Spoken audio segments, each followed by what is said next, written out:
I think that's just insane, bro. But some people get addicted to it. That's kind of how everybody's addicted. Everybody wants to be a hero. You want to be a hero, man. That's what it is. But there's always like them little scenes that stick with me. I like them movies because I like to find that in people, man. I love, like, you're not with everybody every day how you used to be when you were kids. It used to be easier to tell. But, like, to see someone's courage, Like, when you're a kid, you always run into these moments where, like, someone tries to pick on you, or you get caught doing something. And you see someone's courage. When you get older, you know these people, but you're not really with them all the time. And I always wonder, like, how would this man, how would he deal with this if bullets were flying over our head right now, Would he? Because you see these guys that curl up, and a lot of people would curl up, and you could have me seeing I'll do all this shit and I curl up for all I know, you don't really know till you're there and you test your character. I feel like, man, and movies is a great way of like seeing that scene, man. Like that's my favorite one's Black Hawk Down, and just that one scene, where he's like, that he's telling the two guys in the back, the pilot's like, I don't got enough gas to get you and get them and get out. He's like, I can drop you off there, and you can go hold it down. And he's like, all right, take us there. He's like, you sure? He's like, yeah, take us there. You're talking the Rangers, the Delta Squad that went guys? down, just the two people, and then they land down there. The crashed pilot. The two pilots that were in there, and they go down there, and when they get in there, he's like, where's the reinforcements? And we are the reinforcements. Gives them that fucking... You Delta boys. Yeah, gives him that SMG, bro. Sticks that SMG in his chest. He's like, you got that way. You got the back, back door. I got the front. Hold him down, basically, bro. That's a hardcore scene. That's a hardcore scene because all those people start beating him. But all that to come. But before that, how many men would drop down? 2 men into a fucking zone like that on a drop copter like that. They knew. Yeah, they learned a lot from that day, man. I actually went back and did a little research on that. They showed it as a copter, but they say it was actually like not an AC-130, but a gunner ship, basically, is what it was. Yeah, and they've knocked a lot of them down because they used to go in a circle. I was learning about these gunners on this ship. They used to go in a circle around the town, and eventually you're just able to line them up and bang them. That's when I was telling you about that Afghanistan had created an ice block that was just big enough to put inside the ignition of these anti-aircraft that when it melted down, it would fire every 30 minutes. So they had these AC-130s just in a circle just blowing these antis at them all day long. So that's why, like, nowadays they circle differently. They also don't fly in the day because that was the problem with that Black Hawk Down. It went down to midday, so all the people just charged it, And like you said, once they get down there, they just grab that motherfucker, bro. And it's like these people didn't even have weapons. So many people could have killed them all, but he ran out of ammo too. You're out of ammo. What can you do? And his legs was broken or some shit. Yeah, and that guy, that was a real. That was the guy that really. That was the survivor. Okay, yeah, that was the survivor. Yeah. That was the guy that they ended up like Clinton negotiated to get returned home. Yeah, I love all those stories though. Lone Survivor. I've watched the real. I recommend everybody. I told Steve all about it. The TED Talk of the real guy that survived that. The character plays that he does a TED Talk where he really describes what happened, and you hear like these intricate details of like just the most bare of man and animal. Like there's this one part I always tell Steve when he talks about it. In the movie they show it, but obviously they don't show everything. He's carrying the guy, and they get blown away, and they go 20 feet separate directions. When they meet back up behind a rock, he's shooting. And he looks back and he tells his boy, I forget the guy's name at this point. He tells him, get to shooting. He's like, I can't. Got no face. He's like, I forget exactly how he words it, but he's like, my eyes are gone. Or, he looks over and he says, all he sees is his bottom lip. And that dude lived another like 45 minutes, bro. He made it another like 3 miles to the right by himself, man, with no face, bro. Just crawling. It's just like, it's that survival instinct that a human has, man, that you just can't. Yeah. We're durable. We're durable when we want to be. We're anybody, even a coward, when it comes down to like Survivor, man, you'll fucking fit through the smallest hole. So let me ask you'll hold your breath longer. Whatever you got to do. You mentioned courage, right? Socrates, the philosopher, right, in the Republic. What do you guys think about this? He said that courage can be taught to children, like a school lesson to children. Courage can be. It's a lesson that can be ingrained in people at a young age. What do you think? Right, that's definitely a hard one. Because like in the military, like they try to teach you courage by exposing you incrementally to explosions. They do those drills where they make you climb under barbed wire while they shoot live rounds over your head. Yeah. Right? Put you in that tear gas. Exactly. Yeah, they do these things. They expose you to danger incrementally so that you're desensitized to it. They call it desensitization training, right? Like And even in that process, they break a lot of people. DARPA talks about violence, right? And how we're all good people, really. We don't like to shoot people. Like if your commander says shoot this person running across the field, we don't want to do that. Mm-hmm. How did they get us to go against what we believe is right? They introduced video games, first person shooters. DARPA talks about all that, right? How if you got to desensitize your soldiery to be able to commit these atrocious acts sometimes that are necessary in war, right? Rightfully or wrongfully. The question is if the war is necessary. That's the question, that's a whole nother right? philosophical That's what always comes down dilemma. to. But no one, I don't think I consider myself a liberal person, but I know when you're in war, like that guy from that movie says, there's a black area, and there's a white area, and if you want to live in war, you survive in that gray area of it's whatever's got to get done at that time gets done. He doesn't say that, but if it's kill a baby, it is what it is once you're there. It's all about is that war justified? Like if you're in fucking, you're World War II and you're invading a goddamn death camp and you catch some German soldiers there, and you want to fucking strangle them. Is that really a fucking war crime?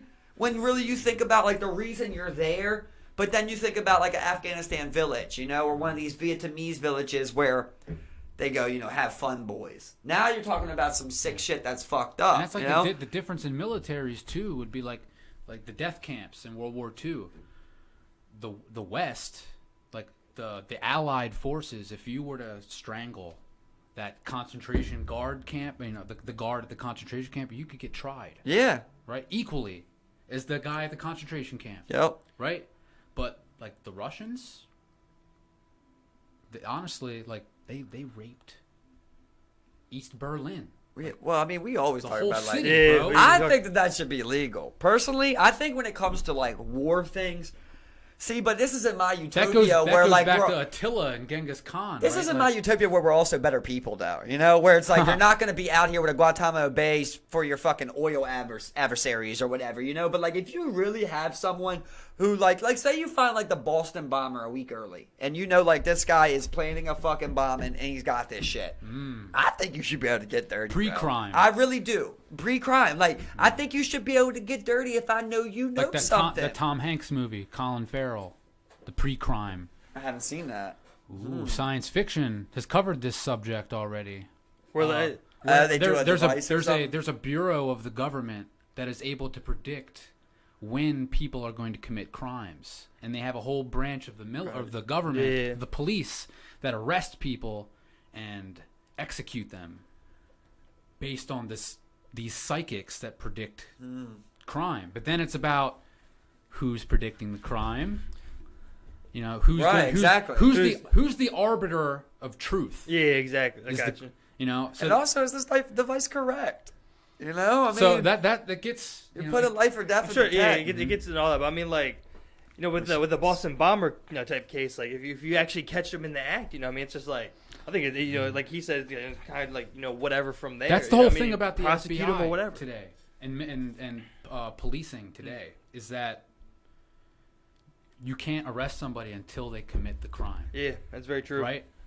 The FBI will go so far as to provide somebody with the equipment, show them the instructions how to build it, maybe even build it for them, show them where to place the explosive to do the most damage.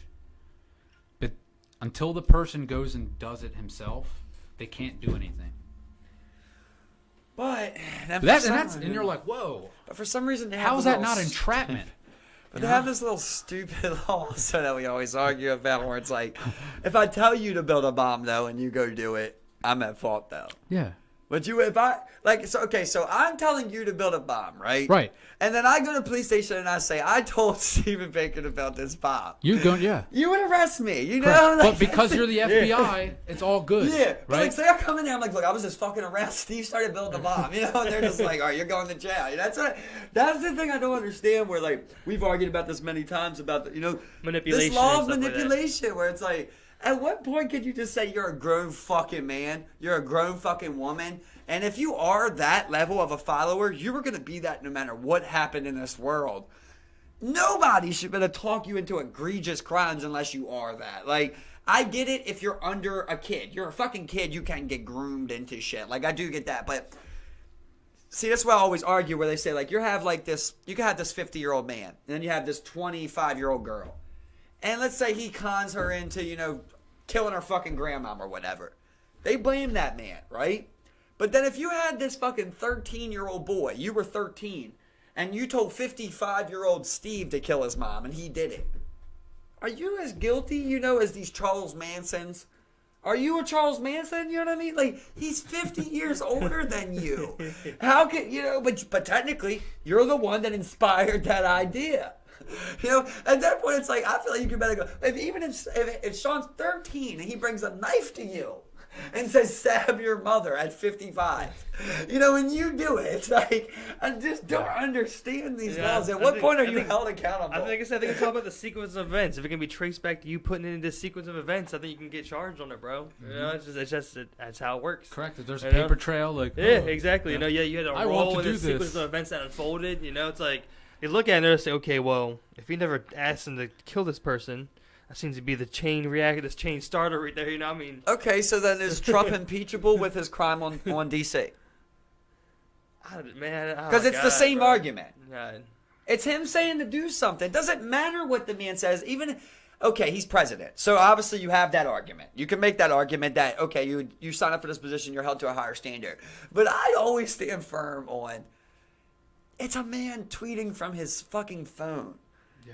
At the end of the day, if fucking thousands of people want to show make, up you and can't do make that, somebody do something. I mean, you're dumbasses in my opinion, bro. I'm sorry. Like, and if not, and you really believe that's a just cause, then hey, you did what made you happy, and so be what it is.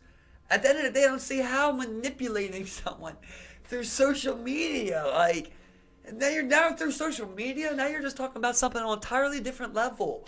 I think I say that one's not even manipulating, bro. It's just like you're kind of like using like the influence you have. See, that's what I'm saying. You can make that argument. It's like, all right, but let's say like that's, Ninja. Ninja goes online and Ninja creates a shirt on Fortnite, and then he goes on his Twitter page and says, "Everybody buy my shirt." And kids, he sells 10 billion of them, and they find that most of them were children or something. Or like Elon Musk today says, buy Bitcoin. I just bought $3.5 billion worth. Right. And then everybody in the country buys Bitcoin. But if you went on Twitter right now and said buy Bitcoin, no one would give a shit. No. Right? But because Exactly. Elon said it, it's like this thing. Like, I don't understand that. I think that's the funny. Like, he can't even get hit with like any type of like securities fraud or anything because it's a digital, decentralized currency. It's just like you're like I don't think he bought 1.5 billion. And he's just like he's pumping his own money. I don't think that's dude. legal. The markets are terrified. Everything he says affects the market. Yeah. That's why he had to step down from the CEO position because he did that tweet where he was like Tesla's going 420.69. That's what it's going live at. Also, and he got in trouble for that. He had to step down, and his tweets had to be monitored by people. The people had to check his tweets. He has to send them to lawyers. We were arguing the other day about that. Like, at what point, like, you're worth $70 billion and somebody's telling you what you can tweet? Like, if somebody told me what I could tweet, I would fucking step down from this shit. You know what, bitch? I'm putting your rockets and your satellites in space. I should be able to hit a little blunt on the Joe Rogan podcast. He still can. Cut me a break, bro. He still can. He just they would have gave him less. They would have been less hard on him if he got caught with a DUI. I think that's more. they would have been more lenient to me. I think that's more so on like the board members and shit. The people who are like in the company who with all them, pop perks and do Vicodin and Adderall. Very true. Yeah, right. Yeah. Right. It's just like, oh, you did it on camera. But they're like, we didn't get caught. We didn't do it on camera. It didn't affect. That's what I understood. Our- Why our government- brand. Who the fuck cares about Gary, the board member of Tesla? Yeah. You know? Why doesn't Congress get pissed at? Like, no one can ever answer that one, They're right? public servants. The president doesn't get pissed at. Employees of the But government have they're to. pissed at Why some McDonald's employee. You'd think they're public servants. They should get pissed at. That's their label at the end of But the why day. didn't they just go get a prescription for whatever they were taking anyway? So what would have You been? think? Yeah, but can you get a prescription for like a concoction that Trump or Biden might be on of 6 or 7 Vicodin, Adderall? I'm sure I that's don't all fucking prescribed. know. What You know do what I you mean? mean? But I'm saying, like, say if that was public knowledge, you're like, I ain't voting for this fucking guy. man. This guy's on a fucking speedball. You don't know. You know what I mean? I mean, if you look at him, bro, the dude's like his face is tight, just like. that's kinda- Sleeps like 3 that- hours a night. That Propped thing up by kind of comes drugs. back to, like, don't let them know your weaknesses thing. Like, it could be The Rock, who everybody loves, and you find out, like, The Rock's on antidepressants. The Chinese would Project- poison And they're it. like, we don't need a Chinese fucking would weak poison it, president. Project strength where you're weak. Project weakness where you're strong. That's the art of war, man. What is- Yep. I mean, what does it matter when you just fucking just like you're in an age of nukes? Like it's like who gives a shit about what I'm doing? We're Doesn't it seem like You know? everybody's kind That of pussy fucking to nukes, shoot? we're you post know? nuke era now. Everybody's Yeah. kind Yeah. of pussy to shoot a nuke, though, ain't yeah, they? yeah. Like, at this What point, do they call I mean- it? Mutually assured destruction. at this Mad. point, they know I the mean- ramifications. They better just kill you behind the scenes, like in your fucking inner weapons of your government coding or I something. mean, it's believed we couldn't land a nuke in Russia or China, but they could probably hit us with one. For all we know, Apparently that Russian hack that happened, they couldn't even trace it. It had been in there for so long. For all we know, they got launch codes, bro. You don't even know. did They you can see- fire one of your Bro, nukes did for you- all did you you- know. did you And see that maybe shit? America can fire one of Russia's for all we know. Did you see that shit? You know? North Korea's Yeah. Shit gets dirty, bro. Well, North Korea's hackers, they stole $300 million to fund their nuclear program, bro. Just through Nothing, hacking dude. shit, What's bro. 300 What's But crazy? I mean, like, still, to me- North Yeah, I know. Korea, hackers Is- damage, bro. It's like we don't even really know whether that is Russia or whether it is North Korea. Like you have to question even the validity of that. It's like who says that it's China? Who says that it's North Korea? What? You only know what You know, they give you. because the way hackers work, dude, you can make it look as if China did it. You know, Yeah. like The way the as world I works, leave, they call you it like know? backdoor traps, and it's like they can leave fucking footprints, false footprints. You know, like I mean, Well, Russia's that's right what's there. like- You just send a Russian over there. They go into a Chinese network from there and just call it a day. yeah. Well, that's what's so a crucial Chinese about like computer. these companies like Palantir. Like eventually, Palantir's technology is going to be on even like your corner grocery store because there's going to be so much of this tech theft that's in place that you're going to need basically these fucking networks that these companies are going to create just to analyze anything odd in data. That seems to be it. Like at some point, you're going to be you don't even need to have the smartest AI to say, look, this soda costs $2.60. I sell 100 sodas a week.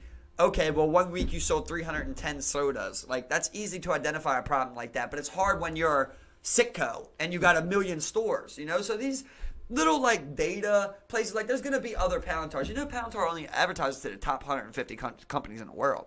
Yeah, They don't sell yeah. to anything else other Yeah, than that. that's their market, bro. Yeah, That's because their it's like market. these big databases. Eventually, there will be something that can do that where it's like you're going to be able to catch these deformities, but then the hackers are always trying to be a step ahead of you, and And they always are. you always get Yeah. to this fucked up point Crime of like, syndicates are always ahead of the law. Yep. yeah, it's the like law is slow. you want like a nuclear launch to only be done by hand.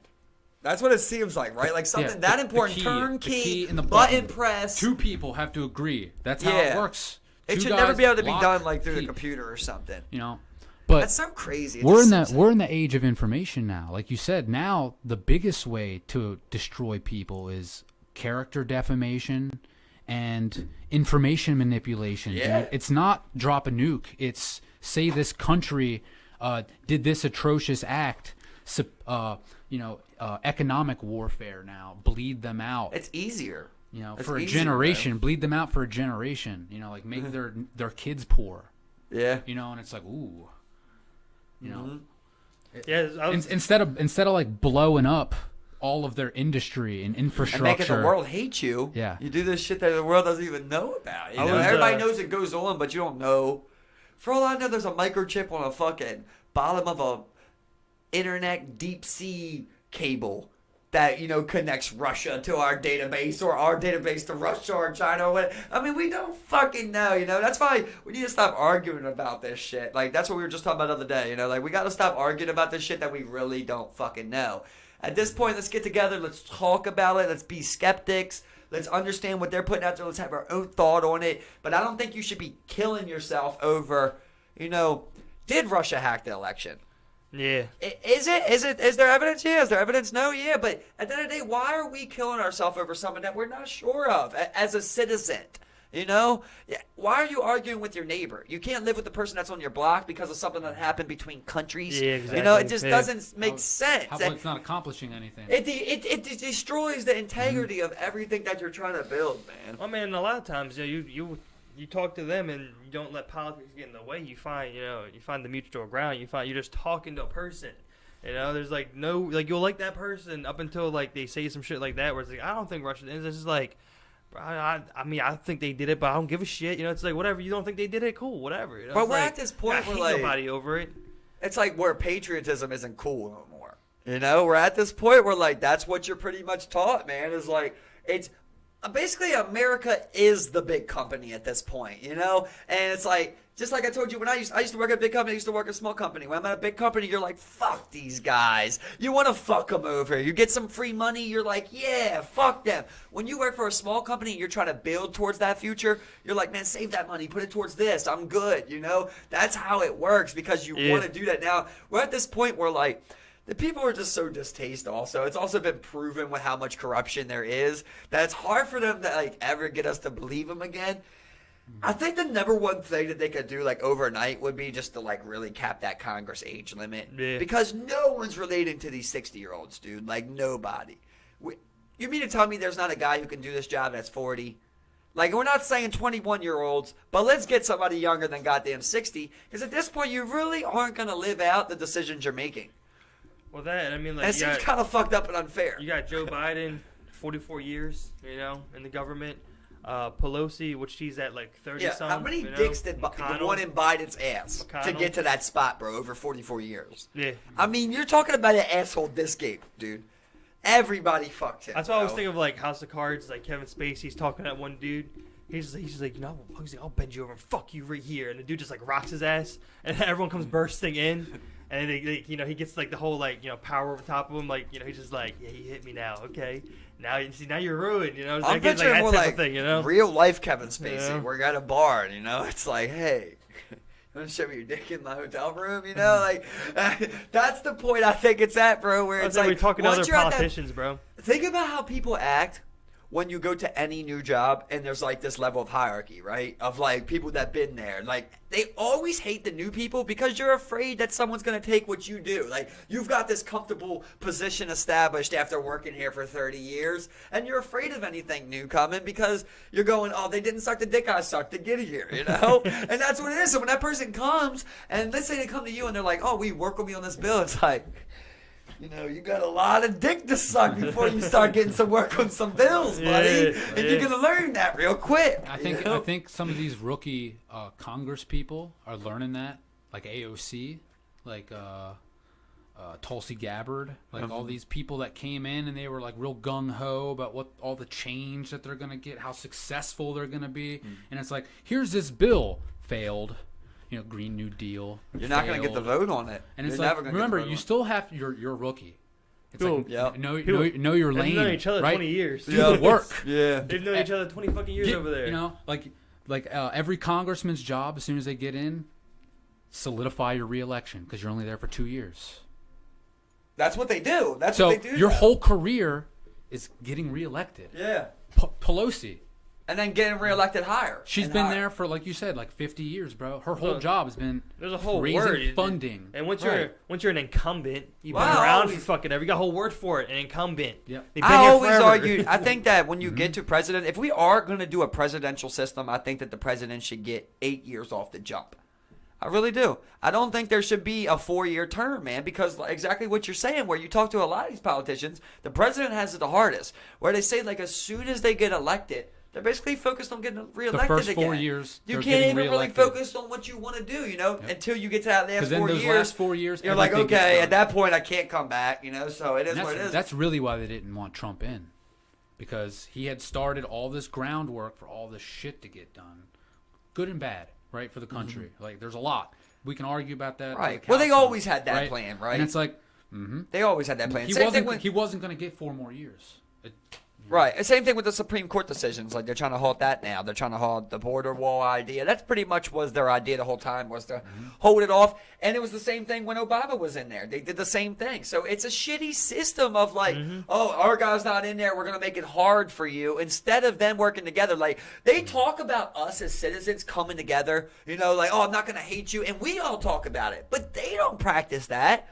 They don't coexist on anything. It's hard to get bipartisan agreement on anything in Congress, man. It's always like, we filibustered for 18 hours just to make sure this vote didn't happen, or vote-a-ramas. Let's vote for 1,000 fucking things in 16 minutes. Or here's a 5,000-page document. You got to vote on it in 6 hours. Yeah. I mean, it's bullshit, and everyone knows it and sees it, dude. We know that it's and you want us to get inspired behind it. You don't lead by example. You know, like, that's the number one problem is you wonder why people want to vote for Trump and think like The Rock will be a good president. It's because of charisma. They just want somebody with charisma that like makes them fired up to be American and want to work again, you know?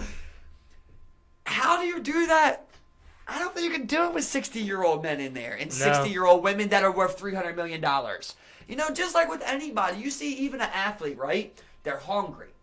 When you get paid, what Marvin Hagler say, you know, when you're waking up in that fucking It's hard to motivate yourself when you wake up and sat in the sheets. Right? You know what I mean? Once you get the money, just like with NFL players, their rookie contract, they're balling as hard as they can. Then they get paid, and a lot of times they fall off because they got that money. You don't have that hunger. Look at Conor McGregor. Yep. You know, when he's on his run, he's just like, fuck everything. I'm getting that. I want that. He gets it, and it's hard to want that fire again.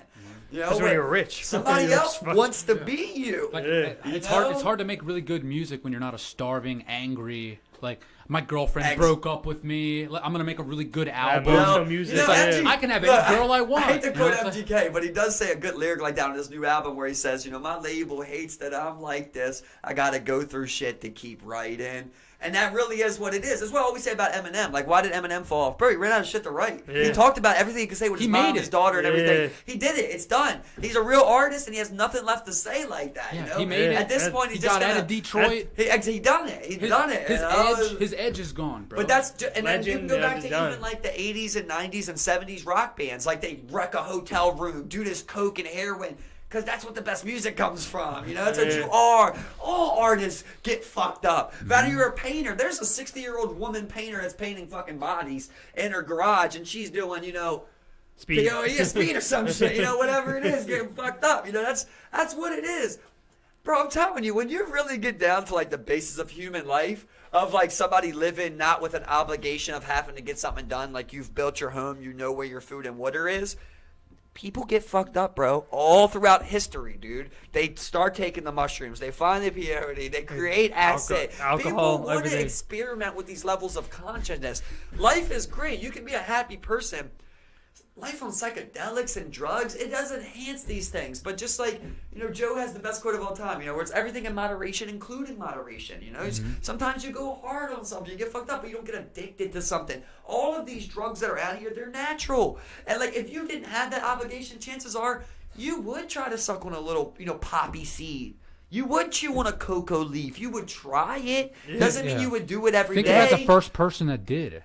These like you gotta try this. Our ancestors. Think about like our ancestors. These people that were exploring like their world. You gotta try this. That's the first thing you're picturing. I don't know what this is gonna do. It's like I love you. Most of the drugs were practiced in the beginning in spiritual fashion. It's like don't eat that. Your uncle died. You know he ate that mushroom with that leaf combo, and it's like don't do that. It's like well, somebody had to learn the hard way at some point, right? Yeah, someone fermented those grapes and made some fucking wine. Exactly. And they made one of the greatest things in humankind. Hungry. And then we inherit that shit. It all comes down to how hungry you are, though. Because, like, to me, like, when do you ever kill an animal and eat the heart unless you know how hungry you can be? You know? Like, when you're really out there and there's no grocery store, you depend on that food. You try to use that. That's why the natives used every part of that. Because this is what I depend on. And when I put one down, I need to use it. So it gets to the point where it's like, bro, you need to see if everything in here is edible. They eat intestines. I mean, it's, you know, that's traditional. They eat intestines. It is what it is. It's traditional on your first kill, you take a bite of the raw heart of the animal. I was telling him about how or drink the blood. Yeah, and you bite that raw heart and you just in that native book I read, bro, they were saying on some of their peace pipes they would top it with like this frozen and then defrosted buffalo manure, bro. And like straight up like had these different things like that. Like they had a way to create like butter and like basically they had seasonings but in liquid forms and shit like that, you know, not crushed down. They were able to do that. But like on far travels they would grind down bone marrow to a powder that they could carry in a bag and go, you know, forever.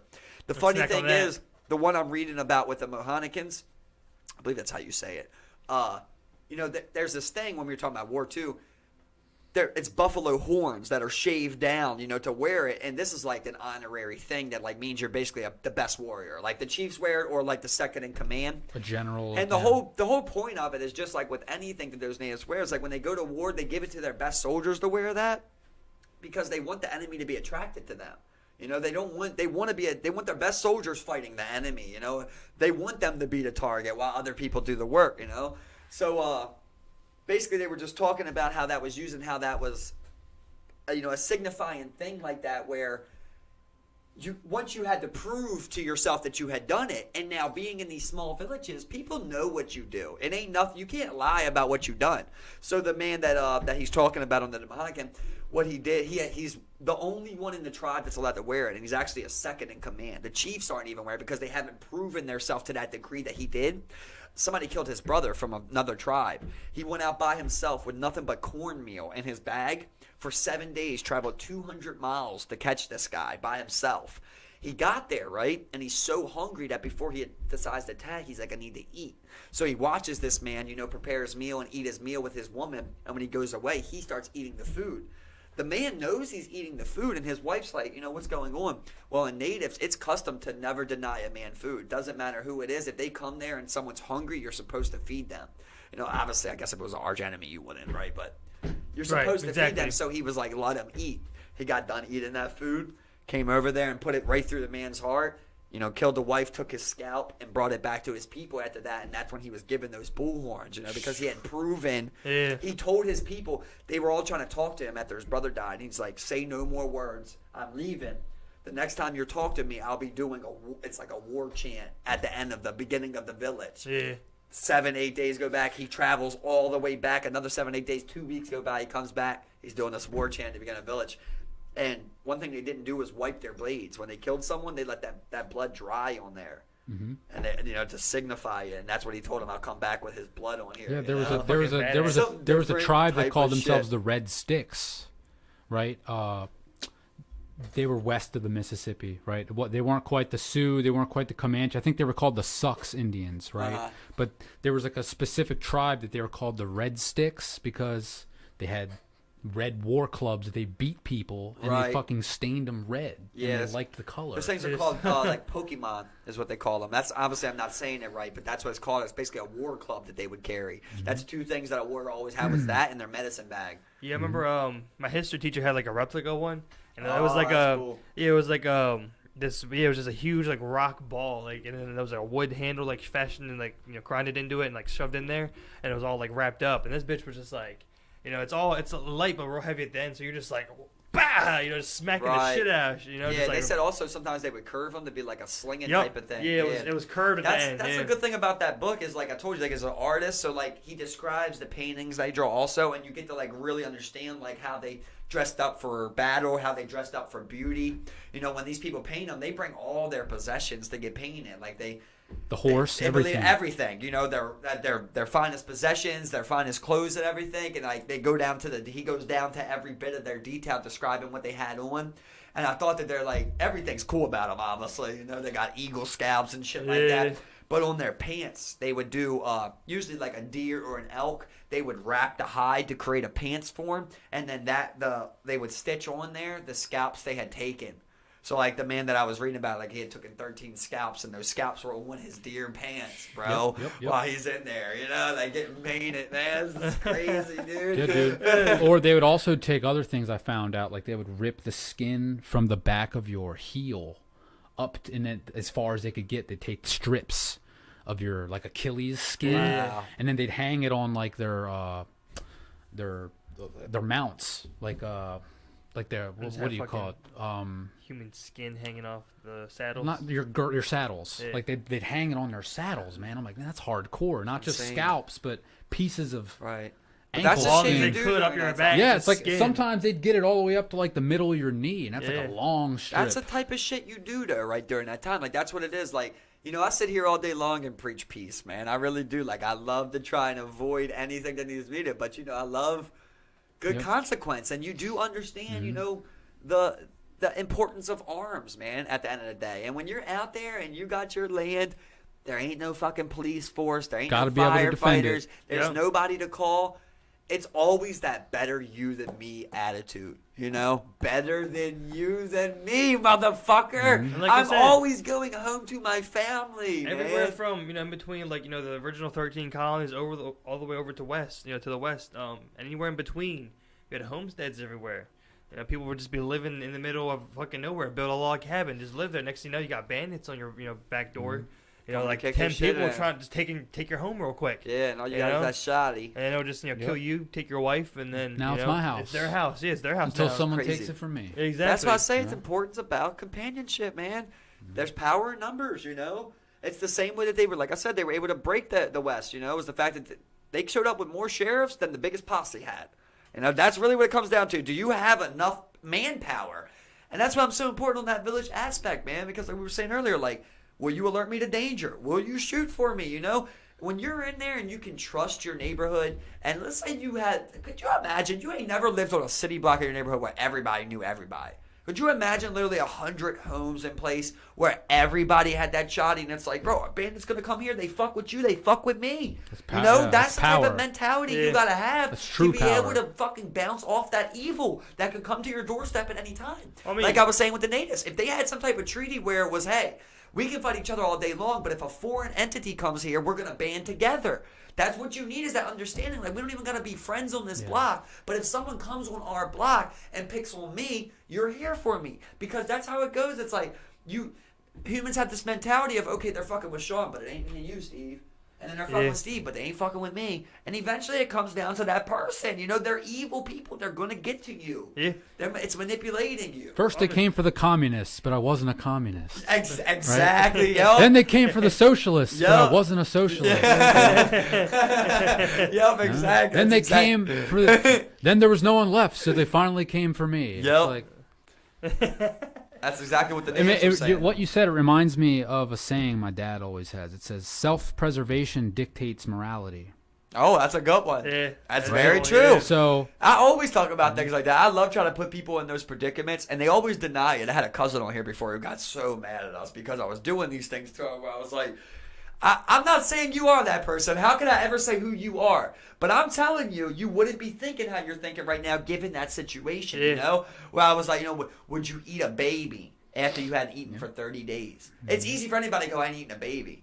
Bro, I bet if nobody was around but you and that baby, You were hungry. 30 days goes by. Shit, 10 days might go by. And you're at that point where it's like, morality, you know, either you or me, you know, it's substance. That's all that comes down to. There's that plane crash. I think it was a plane that went down the Swiss Alps. And it was some type of sports team or something. And Yep. they crashed. And they were eating the people there. You know? Yeah. The people that were dead, they were eating. They were That's why dead, they though, survived. right. That's why they survived. You know? Right. But I mean, it's just like, it just goes to show when you're in that situation for survival, it's like, are we really gonna eat them? yeah. Well, they say you're gonna eat a man. They say literally just go for the ass meat. Well, best that's meal the in humans. pedestal we sit on, though, right? And then the But we the look guys that didn't eat died. Yeah. right, but exactly how we look at China, though. And it's a common American joke to go, you eat a dog, you eat a cat. It's not because they fucking like the cuisine. Yeah. It's because you're not going to eat shit else, bro. There ain't no Yeah. fucking grocery store to go to. And you grew all the rice you could on this amount of land you got. I tell you people all got the to time, eat bro. whatever comes, you know? I tell them all the time. In the 50s, going into the 60s, you know, China was in the middle of a famine. You know, that's when they started taking all these animals off People like can't the imagine exotic list in the markets and puppy shit. mill as a slaughterhouse, you know? Yeah. But it's the same thing as you do with a cow, you know? You just have that ability to select what you want to eat. Yeah, you I was gotta eat. reading You gotta this eat, big man. thing about how You eat a the dog. government has 31 farms across America where they grow these chickens and just have them hatch eggs and don't sell them to like grocery stores or nothing. It's all to have a constant store of eggs for future vaccines. You know, every vaccine requires a chicken egg. Every vaccine requires Wow. a chicken egg, bro. That's because wild. naturally you can't take that. you can't take that in your body, what they're giving it, so they give it to the chicken egg. And then once that grows, they take that and put that into that vaccine. It's able to carry into a human body for your body to be able to accept it the best it can, basically. What the fuck? Yeah, bro. So that's where that common, like, conspiracy comes, where, like, that's why they take placentas and shit, because you could do the same thing with stem cells. You know, it's the same thing as having a chicken egg, basically. It's the only point is a transfer. That's all it is, you know? Well, they need But it's the just stem weird cells. that they're, like, growing all this chicken is just going to waste. That's what I always geek about. Like, I hate, at this point, if I was the ruler of this government, you know, I would have these laws in place where, like, we can't even do half the shit we do now. Like, I look at a thing like Survivor, you know, like that show. Or, like, I look at a show, you know, where, like, Nickelodeon shows where it's like, let's see how much water you can drink in 20 minutes. Or, like, the hot dog eating fest. And meanwhile, legit, even people you call your ally countries have starving people. You have starving vets in your country. And you got on Nickelodeon a hot dog eating contest. It's an embarrassment, bro. It's a really smack to the face to not only your own country, but the whole world, you know? The water that is in your toilet is drinkable. You know? And people don't have drinkable water. It's like mind-blowing, man.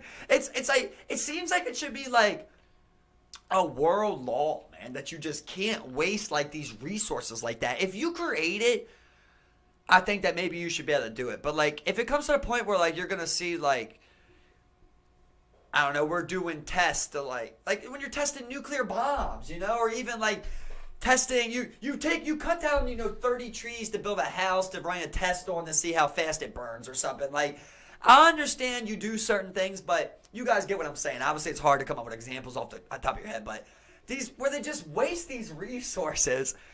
It would be okay if we lived in a utopia where we had figured out how to create endless resources, and that's what it was. But you live in not only a country where people don't have those resources, but on a planet. It seems like all extra resources should be like spread out or given to someone, and that you shouldn't be allowed to make these things where like you're just doing these egregious things, you know? Like, you shouldn't be allowed to have another reality show, another Jersey Shore, or anything until you get every homeless vet off of the streets. Like, I don't understand, bro. Well, I mean, I was telling you the other day where I was telling you like Africa is like the last like frontier, like you're like the next like, you know, country. Well, I mean, like the reason I said it is because like, you know, you look at every other populated country, and it's like kind of like the last one that has like, you know, like its feet on the ground type of deal, where like everyone's like, you know, you get rid of Boko Haram and all that, you know, you get like a. I don't understand why people don't, like, you know, those countries are all around, don't start investing heavily into, like, you know, building, like, Africa. I mean, it's expensive, but, I mean, talking about an invaluable area where, like, you know, every other area in the world is, like, you know, linked up in some way, except Africa, you know? Like, that's, like, you know. It's so engraved with corruption at this point. Well, I mean, that's what I'm saying. The country responsible for turning that around, you see, you know, people, you see someone like China coming in, building those harbors, you know, and investing in the country because they understand. You know, like, once these countries do, because they will get on their feet at some point, you know, when, you know, who knows, but I mean, like, as soon as they get on their feet, you know, it's going to be like. But Africa kind of has just that same problem that the Middle East has in general, where it's like, you know, I speak to real Muslims, you know, and if you ask them what the problem is over there, it's the fact of you go all the way back to when colonization happened. Yep. And Britain, you know, and the French and you know, all of these countries, Russia, they came in there and they just started drawing lines in the sand, saying that this was the land we're taking, this land, and you split these tribes, you know, right down the middle sometimes, or, you know, you put two bad tribes right next to each other that don't get along, and you just destabilize this area, and then you have the money to keep funding that. Instead of just saying, like, we fucked up, maybe we should get out and let them kind of figure it out. It might take longer than 10 years, it might take 50 years. They just keep trying to, like, fix the problem by throwing money there, but you're not there. You know, and it's already so corrupted. It's like saying, like, oh, give money. Okay, you show me a commercial of Feed the Children in Africa and play the sad music and want me to donate this money there, but I don't trust your white ass right there showing me with them black kids, bro. I would love to help these kids, but I don't trust you. Yeah. So why am I sending you money? Yeah. You know what I mean? I'm not sending you money. Then we were talking the other day, like, with these rich people where it's like, you know, Elon or Jeff Bezos could get $20 million to the NAACP if he wants. That doesn't mean a leader of the NAACP is going to spend them funds correctly. You can give it to a church. How many times did they done turn a fucking Corvette to a limousine with some church funds, Like, it doesn't mean shit. If you think you're a smart person, you got money, you should probably act on it yourself. But you still have these ego things where it's like you would rather be the person known for going to Mars than the person who solved, like, world hunger. It's like, it's weird how it works, man, but we're like spiteful at this point. It's like, fuck you. You're saying fuck you to, like, Trump, not to the vet that's on the street, starving. It's like, fuck America. Well, fuck all of America, Just like it would say with anything. Like, probably how we view China. But there's people over there that are probably like, man, America's got us right. It is fucked up over here. But we would never know that. We get it portrayed how they portray Africa. It's like, you think, I go over in Africa, somebody's going to hack me to death with a fucking sword in the middle of the street or something. When 9 times out of 10, you probably can find a 5-star hotel there, Yeah. It's these images that they give you, and that's what they want you to think, and that's what you're being taught. It's the same way, how do you get a soldier to want to kill? You show them these violent things. You put it into their head where, like, you think it's like that. How many times you really fucking do it and you're like, that's nothing like you see on TV, Like, it's not. And that's why I was going around and I was like, I sent you a screenshot where I was like, I went in a little rabbit hole where I'm going down to all these, like, pages on Facebook, where, like, it's populated by Africans in Africa, it's just like, you can do that on Facebook. So I'm reading the comments, they're talking about their world leaders, they're talking about their government, people have all the different opinions, like, oh, it's Africa's old culture, it's the corrupt politicians, and stuff like that. Like, it was just cool to see, not an American perception, but, like, a perspective from, like, actual African people discussing amongst themselves on, like, this news page in Africa. That's what bothers me so much, because, like, the most hyped I ever see us is when we're talking about, like, doing the plans that we have, But you get into these talks where it's like, just like with anyone, how many times you've been with friends and you're like, bro, we should start a restaurant. And you sit there for an hour and a half like, what should we name it? What are we going to sell? And then the next day you guys priorities are off. You're back on Xbox or something. You don't even talk about that restaurant again. Like, yeah. The priorities are off, man. The fact is really acting on what you say you want to do. Like, we get, so hyped about that, and then it's like you go right back into thinking about the dumb shit, and like you get sidetracked on these big dreams and goals you got. That's why it's like, daydreaming. Why do evil people make it to the top so good? Because they're willing to say fuck people and step on people and cut somebody short. The narcissistic sociopath. Yeah. They're always that's it. Like, narcissistic sociopathic personality types are usually the ones in the highest forms of government, businesses. They're willing to step on people. They're the hardest workers. but they're the type A. I'm willing to sleep 3 hours tonight.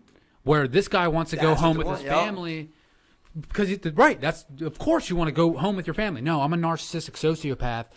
Fuck my family. I'm getting this business to the top, and then I'm gonna be a congressman. I'm gonna fuck all those fucking strippers, man, at this bar. You know what I mean? It's like, dude, that's not now. I don't want to generalize and say everybody's a narcissistic sociopath who makes it to the top. That's not fair, right? That's a gross generality. That's not the truth. But statistics aren't necessarily good. But I think you can be equipped with that, and also it's like up to you how you want to take it.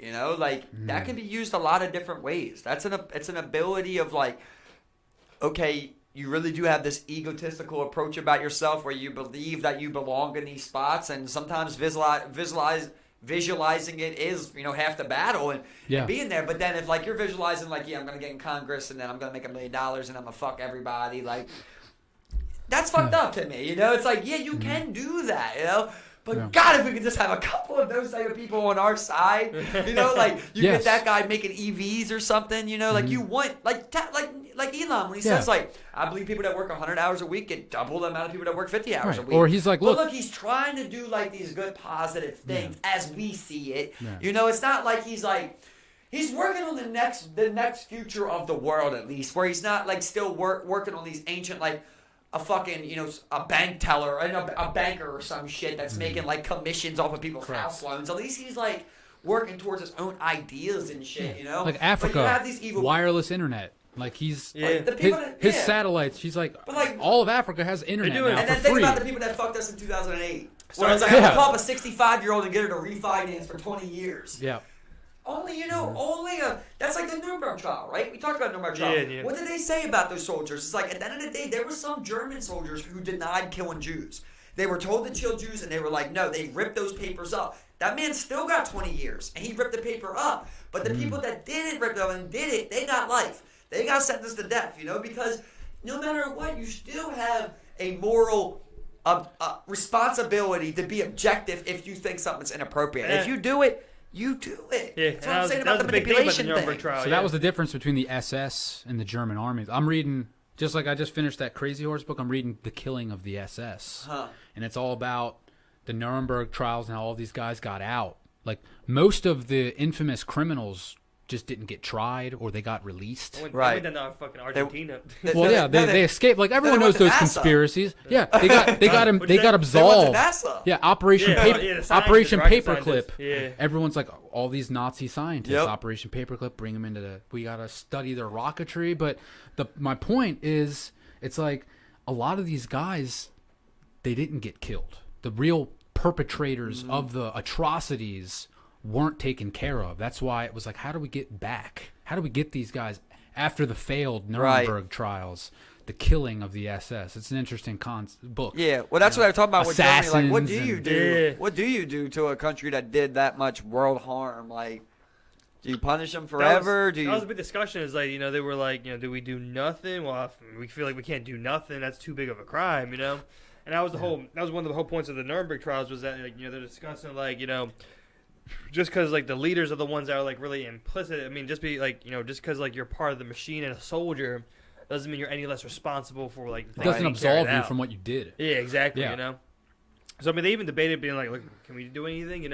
We have no international court. But it is a How do you try tough, people though. not in our country? It was something like 3,000 of the 4,000 men tried at the Nuremberg trials got out Isn't it tough though? because Germany Because it outlawed the death penalty. But it is war, right?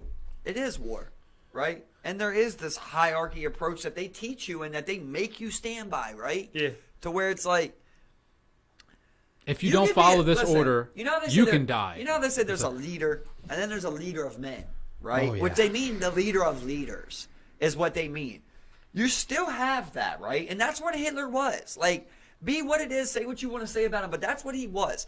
All of his SS soldiers and captains, those are leaders. Those are leaders.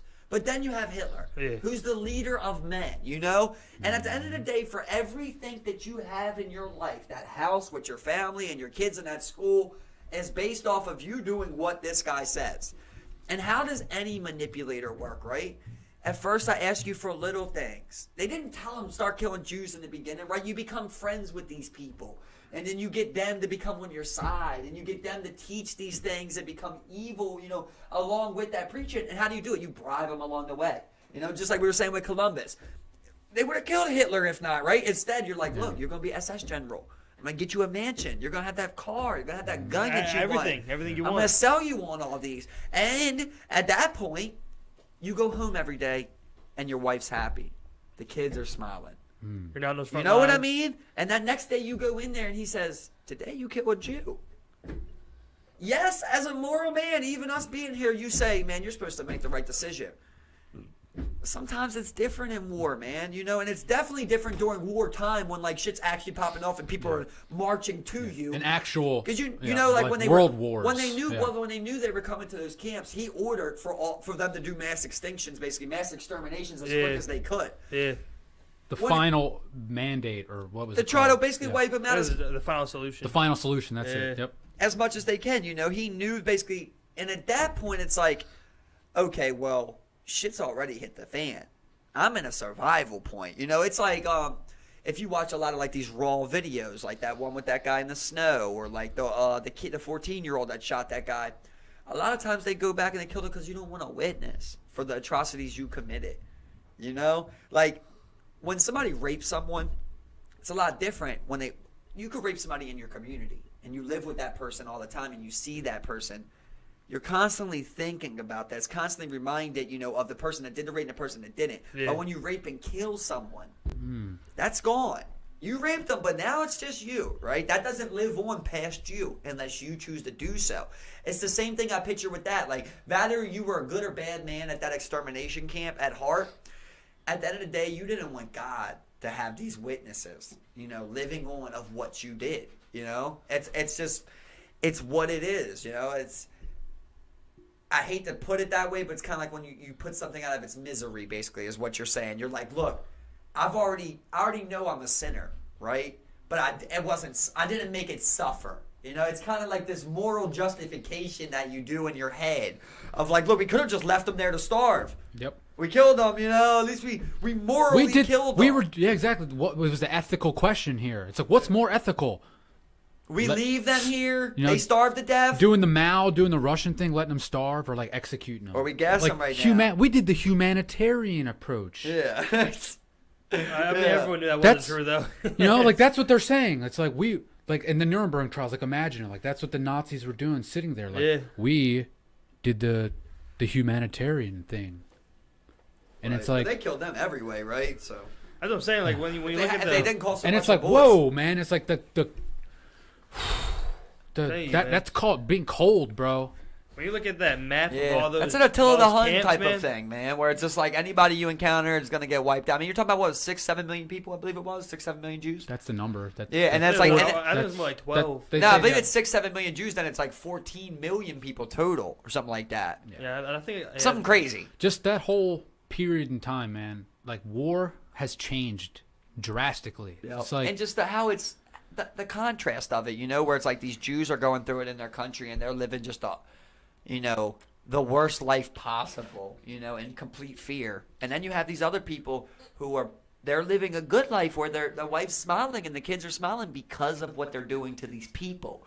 And that's when it comes hard to like, you come back to always like this slavery mindset.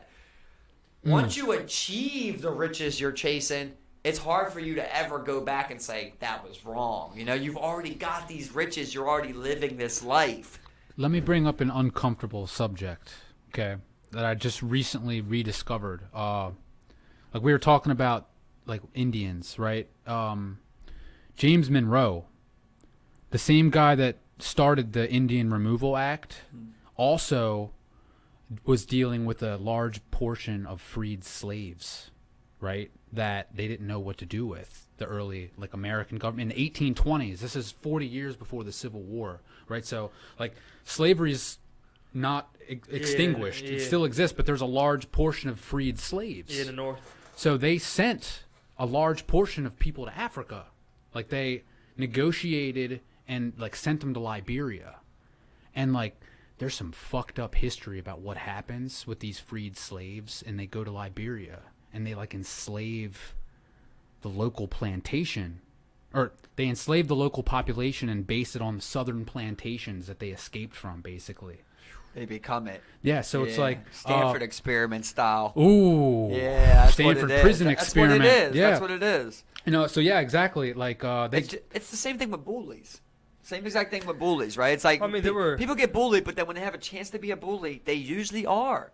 Like you notice that a lot. You can see the person that got bullied the most in school. If he finds someone on the lower on the totem pole than him, he'll probably bully that person because he wants to be with the rest of them people that are doing the bullying. It's like the herd mentality. Zebras, their camouflage. Like Jordan Peterson said this, right? Like zebras, their camouflage shouldn't work. It's like they're black and white in the Sahara plains, right? Like you're not hiding from anything.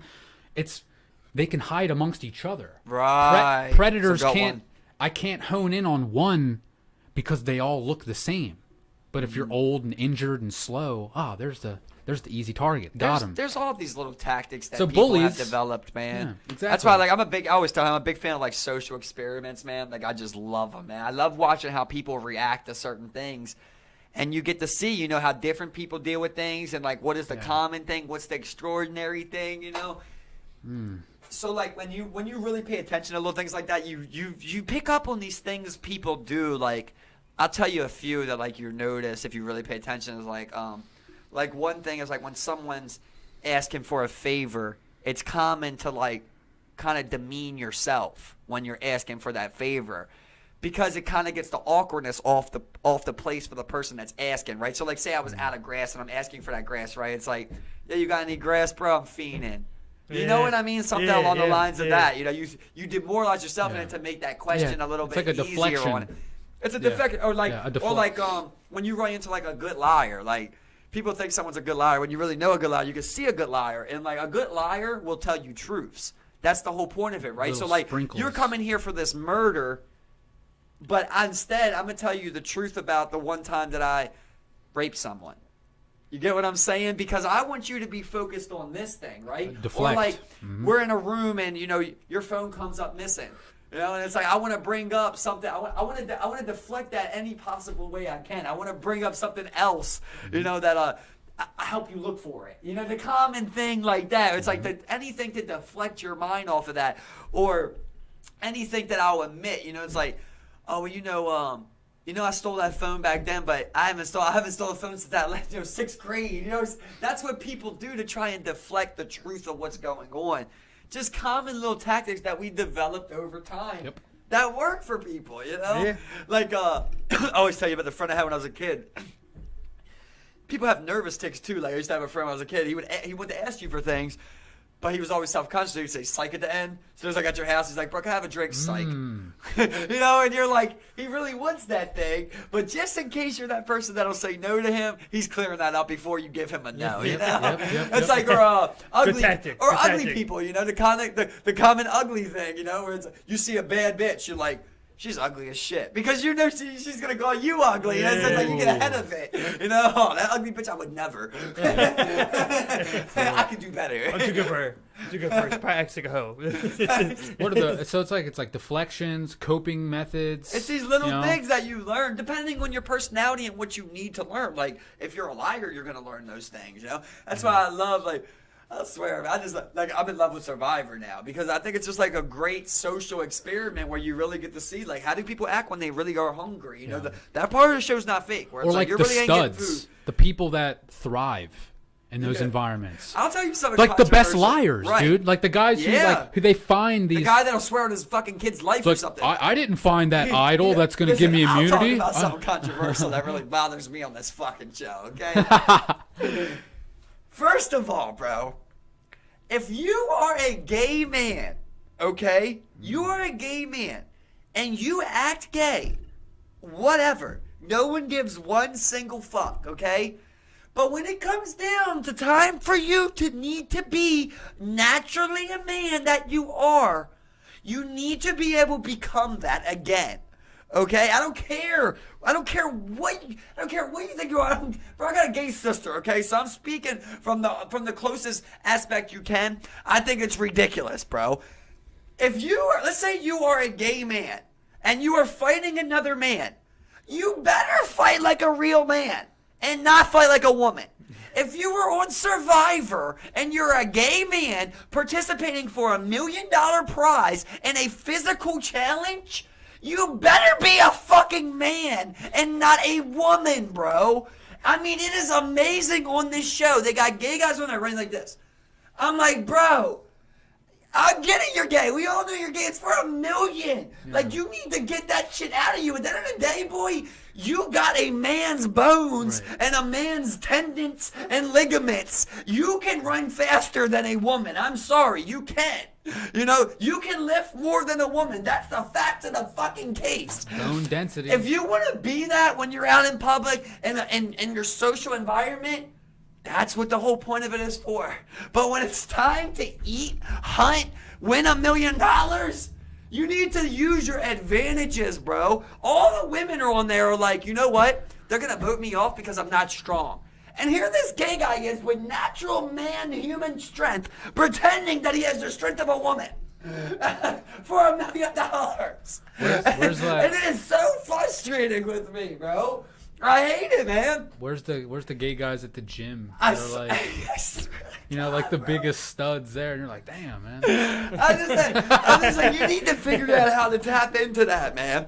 There's a lot of things on there that like really bother. Kay gets so mad because like, I commentate the whole thing because to me, I'm a scientist. It sounds weird because I have no qualifications, but like I consider myself a smart person, and that's what I'm doing when I'm watching that. So like I'm narrating it to myself, but I watch it with my girl. You know, so we're both there, and like she don't really say much, and she's just watching a reality show. But I'm like, well, if he gets that immunity idol, then you know that Jason's gonna know that he's on there. He'll probably go right to Alicia to try and get a double vote on that. That'd be five. That'd be 5 versus 4. But what if he wins the immunity challenge, or what if he wins the the treatment challenge, the reward challenge, and then he brings Lisa with it? He probably could talk to Lisa. I'm like, that's how I'm literally doing that the whole time because I'm talking out loud to myself. Just thinking. So eventually I yell because certain things will get on my nerves. So like, they'll be out there, bro, and they're doing like a group challenge 8 on 8 or something. And they're getting beat, and it's not working. They don't change it, bro, because everyone's afraid to be a leader. I told you before, no one wants to be a leader and say, do this, because if you lose, everybody will go vote him out. It's his fault. It's his fault. But then that's why I don't care how good of a bad person the person is. If he makes adaptations and challenges and leads his tribe, I always will vote for him. Always. I always want that person to win. Because most people don't do it, So there'd be like this one guy, like, that guy Tony, he was like that I showed you. Yeah. It's like certain guys, it's like something's not working. They were on one challenge the other day where it's 5 on 5. You got to carry a 200-pound snake on your shoulders, and they start on opposite sides of this quarter-mile circle track. And whoever catches the other team first wins, basically. So they're running after each other like this with this 200-pound snake. You got 5 people. Well, you can drop whoever you want as it goes along. So they're running, and eventually some are slowing down and some aren't. And do you want to be that leader to say, drop off, Well, the winning team's not saying that because they're winning. But the loser team, there's this one white boy in there who stepped up all the way in the back. He's like, you and you, drop off. I got the front. Goes to the front, grabs it. I don't even like the guy. But he's using his fucking mind, coming up with some fucking ideas to avoid his village's downfall. When we're outnumbered, if it is 3 of us versus 10 of them, are we gonna go game over, or are you gonna start thinking of ideas on the fly? Hey, we can come on this angle, we can attack with this. You shoot up, I'll booby trap this. You draw them in. We'll set up separating fields of fire at Bam, a choke arrow point. it up, Boom, straight we got crossfire. 'em. We're gonna come up with an idea, and whether it works or not, we came up with an idea. We didn't sit here like sheep waiting to get slaughtered. Yep. So it pisses me off. Like I'm be yelling on there. I'm like. They do that, they do one where it's like they're carrying a chariot. They got 2 women in front. The woman falls 4 times, bro. Me? Get the fuck out. Come on the side. I'm in the front now. You got to make these decisions to improve. Or, listen, if you really got to get dirty, like I always argue on there, bro. Let's say you realize this tribe is smarter than me. But we do beat them physically.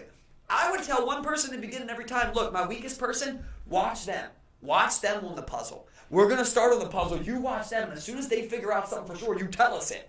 Because we already know their advantages. Like, they don't do shit like that. Instead, you got this person who never helped you on any puzzle, just sitting there like, I'm like, bro, watch them motherfuckers. You know what I mean? Or do something to try and fill in the void there, man. We were talking about earlier, like, you run into so many people, bro, that are just, I hate to say the word, but it's incompetent. Where you're like, dude, you were so lucky you live in 2020, planet Earth, Milky Way galaxy. Because the only time your species or your bloodline would ever survive, bro. You don't have the IQ, the man ability, the natural ability, the instincts, the gut instinct, the heart, the courage to survive any aspect of natural know-how. life. Yeah. You literally only thrive on the artificial life created in that system. You can't do anything actual of value, man. Mm-hmm. And it's so frustrating because I sit here and I'm like, I think I sound dumb because I always tell Steve, like, I don't know these things, but I want to know. Like I tell you, I want to know how to hunt. I want to know how to fish. I want to know how to do these things, but I don't know how to do them. But here I am for myself. Nobody in my family hunts. Here I am for myself saying, I want to know these things because it bothers me that I don't. Meanwhile, everybody else is just buying into this system. And here I am. Look, I don't know how to do it, mind you. And I'm looking at other people like, bro, wait, you don't want to know? You don't want to know how to shoot a gun? You don't want to know how to clean a fish? Like, what do you mean you don't want to know? You don't get to say you don't want to know how to do these things. These are things that are based upon survival. You're always going to call the police? Yeah, you don't have You're a always choice. going to go to a grocery store? Like, yeah. You realize you just based your whole entire life on a government to support your ass? Like, that's not scary to you? It's just like, I'm sipping Mai Tais. That's slavery, next bro. week. In essence, that's controlled slavery. Yeah, that's what it is. That's what it is. It's comfortability to say, you know what? I do live in this hamster wheel. Yep. But I got Tesla. That's You know, it's like a Tesla hamster wheel. Exactly. It's solar. It's charged. You see this shirt? Yeah. Supreme. Let me That's get back right. on my hamster wheel. You know, that's what it is. Like, So you're interested in hunting and stuff like that? oh, bro, I'm so interested. Fishing? That's what me and him are pretty much. Well, let's do it together, man. Yeah. I'm this year. I want to do waterfowl and deer. Yeah, bro, so but turkey it's like my 4th or 5th year hunting turkey. Bro, I would love to go out there, man. I just don't have or know anybody that does or what to do. Yeah, Yeah, exactly. We plan like Just go with but that's what I'm somebody who saying. is a hunter. Just sit with them. Yeah, that's what we need Just to go. do. But like, you know, me and him, we don't have nobody like that in our circle. But here we are. We're designing it for ourselves. So like March 5th, we're going for Appalachian Trail. You know, we're going out there by ourselves. Just a hike. Straight up hike. Yeah. Overnight. You know, we already got most Camp of our on the shit. trail. Yeah, We're gonna go out there, bro. Straight you up. guys dude. using hammocks? What are you guys doing? No, we got tents. Tents, You know, sleeping we're bag. gonna backpack. I mean, like you know? we'll go out there. We're gonna actually try and build a shelter. You know, I'm gonna fucking catch a fish and I'm gonna try to And eat it. a fish. You know what I mean? bow drill fire, Because that's shit my like thing, that. bro. I'm a pescatarian, so like I don't even eat, you know, meat, deer, and Red shit meat, like that yeah. because I like I always say, I'm only gonna eat it if I kill it. And I feel the same way about seafood, but obviously I'm also more comfortable eating seafood, so I eat that to preserve any kind of protein, basically, you know. But as far as like the meat goes, and like I don't want that no more from the grocery stores. I don't want that no more from the fast food spots. I want to be able to provide that for myself. Most people try to bash you know, because they go, oh, you know, I need my steak, bro. I like steak. I enjoy steak. I enjoy eating a cow. Especially I enjoy if these it's things. something that you killed. I want to do this myself. Exactly. I want to be able to do this myself. There's more impact, man. Yeah, and also, you know, like we talk. What we do? We talk natives all night. It's spiritual. Saying that, you know, blessing over top of that food, man. You know, I like that kind of, you know, thank you for this substance to the planet. You I'm know, thanking thanking it. Trying to use everything possible for that. You know, growing my own vegetables. So here we are. I know that it didn't suffer Here we are. because I killed it. Exactly.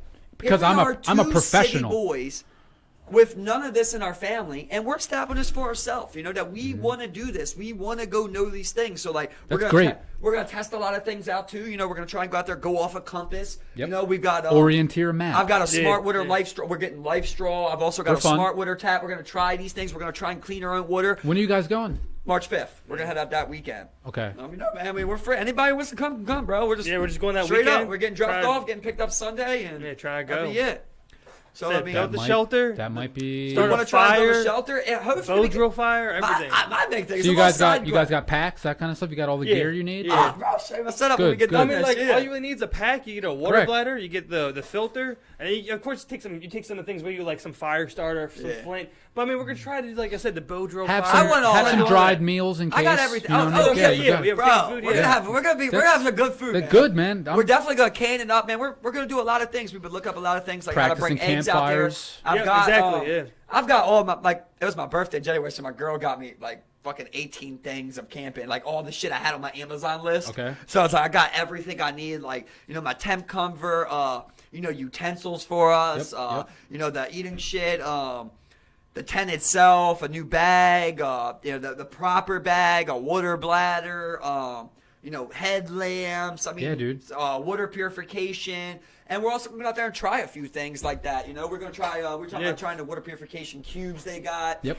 But a side quest is, if we run into water, I want to try and build a raft, man. Just to try and do it, you know? Well, and I've been looking at go these little build cool some shit, things yeah. about Life, how, like, life has an better interesting shit. way of just presenting things to you. Yeah, man, yeah. You So- could be hiking and it fucking starts storming, and then all of a sudden you have to cross Yeah. something. Well, we weren't expecting to have to cross this Yeah. now stream across our path. Flash It's flood like, type of Yeah, deal. a flash flood. And it's like, this is a river. This Yeah. isn't a And stream. it's just so frustrating because, like, here we are with, like, you know, you got people who have dads that hunt that don't know how to hunt. Yeah. And I'm just like, you fucking idiot. You Yeah. know, you fucking idiot. Like, dude, your dad has this special skill and you refuse to learn it. You know, my dad goes to hunt. I was like, what? Bro, God, I wish I had anyone. That's what I hope to be to my child, you know, to be able to show my child how to live without a government. Only been one, but we sat in a tree stand for like 6 hours and we didn't see a goddamn thing. You know. That's the experience, man. My friend Chris, That's how it is sometimes, right? It's a lot of bow time. hunter. That's a why bow it's so hunter, he precious hunts, when you get it. He hunts whitetail with bows, and I mean, it's just like, we're just chilling there waiting. But when you're really like a master of that, you got a lot of ways to get your meat, right? You're a trapper also. You have to Oh yeah, everything. exactly. All methods. Traps. Yeah. Yeah, you also Yeah, raise some livestock. domestic You have livestock. if you have chickens, you have eggs. Yeah. You know, so exactly. things like that. Obviously, like that is a thing. So that's what I'm saying, man. It's like, yeah, I don't like being labeled, you know, because I play the fence on it, but I think there is a gray area to a lot of things. I feel like that, you know, with patriotism. I feel like that with guns. I feel like that with livestock. I feel like that with meat. Like, I feel like there's this gray area of like, at the end of the day, I don't want to go out there and kill an animal for me to live. Like, me as Michael Noah, I don't want to have to do that. But I understand human species. I understand how we got to things this played point. out and what it is, you know. I'm able in this, you know, treated treasury of 2020 to be able to choose this special diet that I want to live. Yep. I understand when I go out on the land, I'm going to have to do these things. You take part, no matter if humans choose to stop eating meat or not, animals are going to eat meat. Animals are going to hunt. That's always going to be part of this animal kingdom. I think that meat should be a luxury. I don't think you should eat meat 3 times a day, 7 days a week. But at the end of the day, I do believe that livestock is part of you living off land, you know? So I was talking to Kay about it the other day. I'm like, you know, would you be able to kill an animal? She's like, I couldn't kill it if I raised it. You know, I'm like, well, I'll kill it, you know? It's like, you're going to have to be like, eat it. And that's just part of it. Butcher it, That's everything. part of it. And I'm not looking forward to that killing part. You know, I don't look forward to killing part. It's nothing more about substance than continue life. Self-sustaining. Self-sustaining. You know, And that's exactly, just... you know? I'm sorry, and I promise not to rape or abuse these resources, you know, that I've been blessed with. I promise to be good to this land, to not over-abuse it. You know, that's the big problem is I don't like... First of all, eating meat is just unsustainable, period. Like, there's no argument left. You're not going to be able to eat a straight-up meat in 20 years. Like, when you're talking about Every 70, day, whenever you feel like 70%. it. Yeah. Well, you can eat it, but it'll be lab, or it'll be clone. It's going to be something along the lines of that, substitute. Or something that you went and You're talking killed about yourself. 70% of agriculture, you know, land here being used for agriculture, man. It's just unsustainable. Also, a third of carbon emissions coming from agriculture. Obviously, it's just unsustainable. Once you need this much, we already know the food pyramid is fucked up and rigged. We already know that was super corrupt. There needs to be a new food pyramid They established. did. The government, did? yeah, it's my plate. Okay, I don't want a government established. Yeah, Shit. I want exactly. like Palatine. Yeah, that was the, I want like somebody with the real fucking facts. that was Michelle Obama's thing. They did the myplate.gov. So now it's not a pyramid, it's a plate. Huh. So they have portions like, okay, this amount of your plate needs to look Yeah, like I don't think green you can foods. listen to them though, right? Because they'll show you peas, but they mean from the can, right? That's the problem. Is like They don't mean like from your farmer's market. they don't mean Yeah. from your farm. You Yeah, know? from your own farm. That's Yeah. the craziest thing to me that pisses me off is like all them years of school, I never once learned how to grow a seed, dude. Never once, Yeah. bro. I I put a seed in the ground before. I remember I went to Don't know how it grew. Don't even know what happened. I went It to grew a commu- tree out front, but I don't know how or understood it. I went to community college for a little while. I had to go by the agriculture department to go to math class. I remember just being like, why would you ever go to school for that? And I'm just like, well, yeah.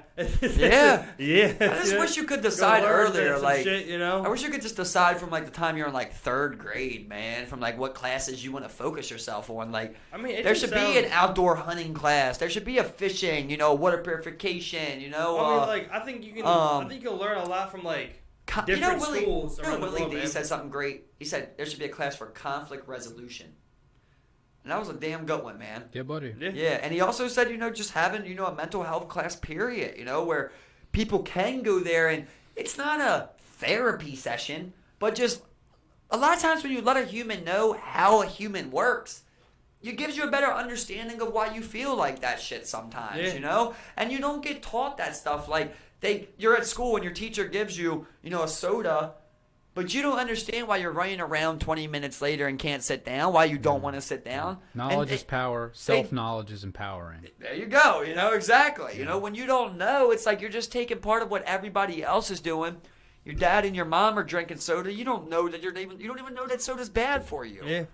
I think you know what American can do is just like they'll take notes from like other countries. I mean, like One you could start with is Japan. You know, the kids, they get taught to cook their own lunches. And they clean their classrooms. Yeah, they clean the schools, they clean their Correct. bathrooms. You know, I think that's one thing. Like, you learn respect. They buy for in. public places. You know, It's like, yeah, Yeah, you're mutually part of it. I would say you won't go and shit in someone's bathroom because you're like, look, I cleaned up Yeah. my school bathroom. I'm not gonna go shit on the floor. You know, like you need more. It's character building. You know? Like, We're straight up. the caretakers here. Yeah. If I'm benefiting from this place, I at least can take care of it. You know what Like, I'm fucking. That's us as You know humans. what I learned the other day? Chinese schools go from 7 a.m. to 10 p.m. in the fucking night. 7 year to 10. round, right? 7 to 10. I think it's year round with like 2 months off or something. Yeah. They have like a I'm just 2 month they summer. do like a little nap time, like break. Here's shit, my like, thing, man, though. Here's like my whole problem with Fuck. it, right? Just Yeah, I could be a millionaire. You could government, say the man. best teacher in the world, bro. I don't want nobody teaching my kid. And it doesn't mean I'm the smartest person in the world, bro, but I got No, one you thing, know, bro. You know those fucking curriculums, bro. Straight up. I'm just you know saying, those period, bro. I curriculums know are I shit. got one thing that I see in hardly anyone, bro, and that's just that empathy, man. You know, that good fucking heart, bro, where I'm not saying I can teach you A through Z of everything you need to know about world history or something, bro. But I can tell you, you know, I can teach you properly on how I learned to feel. Feeling comes with learning also. You know, like, how many times are you just reading that book? You read that book about what happens to the natives, but your teacher can't put you in that setting. They can't make you feel that, right? Like, I always, like, there's just little stupid things you think about, like when you learn measurements. Why don't you learn measurements on a tape measure? Because you never use a ruler nowadays. Everything's tape measure. Teach fractions on the tape measure. Incorporate things that actually fucking exist. Modernize that school system. I think about the, like, teachers that I had that were good. Bro, they still were dumb. I'm sorry, but like as far as like their morale and their moral codes, it was dumb. They laughed at, you know, stupid kids. You know, I don't care how smart of a person you are if you laugh at a stupid kid. I think like, if I you- don't want you look- teaching my child then, bro. Yeah. That's not the kind of child I don't care what knowledge you have to give my child. Well, it's that's not the who thing, I'm bro. trying to You have raise, bro. You have a passionless teacher because, for one, they have a curriculum that they follow. You know, if you let teachers have control over their own lesson plans, I think you'll find more passionate teachers. You know, they make their own lesson plans. I mean, like, they're not just straight Not giving this structured. copy. Yeah, exactly. They're just not giving this. You know, they're pretty much a babysitter is what they are. You know, it's like, okay, Yeah. it's in a book of what I put on the board. I don't even have to know the information. You know, it's over here in this book. What did I think they said, so the education system, the government took over, the Department of Education came to be in like 1967, right?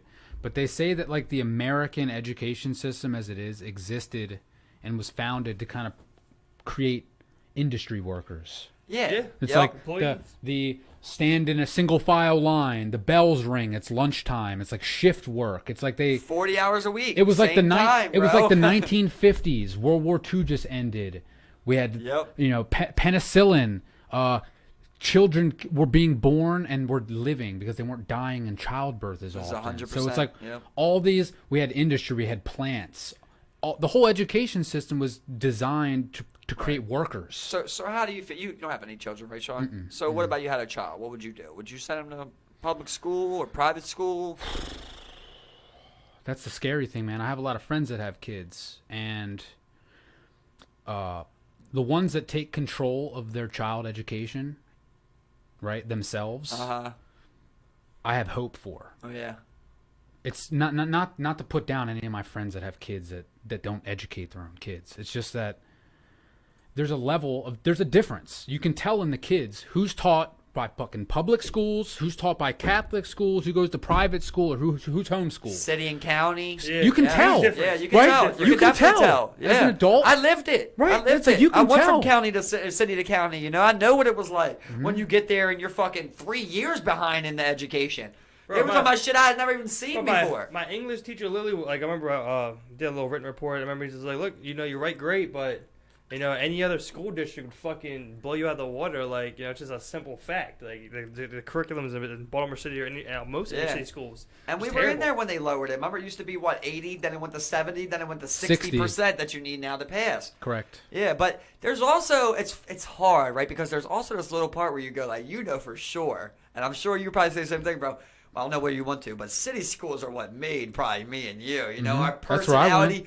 it's that getting bullied. Something like I told you before. How do you know? Being a Let's minority. say you got old ass parents, right? You don't even know until you go to school. Somebody's like, "Your parents are old as fuck," Right. Or same thing, you're fat. You don't even know. Your whole family's fat. You don't even know you're obese and unhealthy. Somebody's like, "You're fat as shit." Or your shoes ain't fly. Yeah, It's like, exactly. wait. You're just like, what ups? Wait, that's the first time. My Shaq pumps? Yeah, it's like, wait, my shoes aren't cool? Who? Yeah. They were affordable. That concept is born You don't into even your get like it because you only knew what you knew. cool So shoes. like, are you like at the same point? Like, okay, you're homeschooling your kid. You're gonna throw a little bullying in there, Yeah. just to try to See, man, I remember- right? Hey, faggot! Yeah. You ever seen there's So that I don't movie, know, dude. Like, if I were to have a kid hard. today, I don't know. Like, I'd probably want to take some responsibility in educating my kid myself, but then I want to expose them to interact with other kids. Right. I don't want to neglect them or deny them that opportunity because Right. that's so.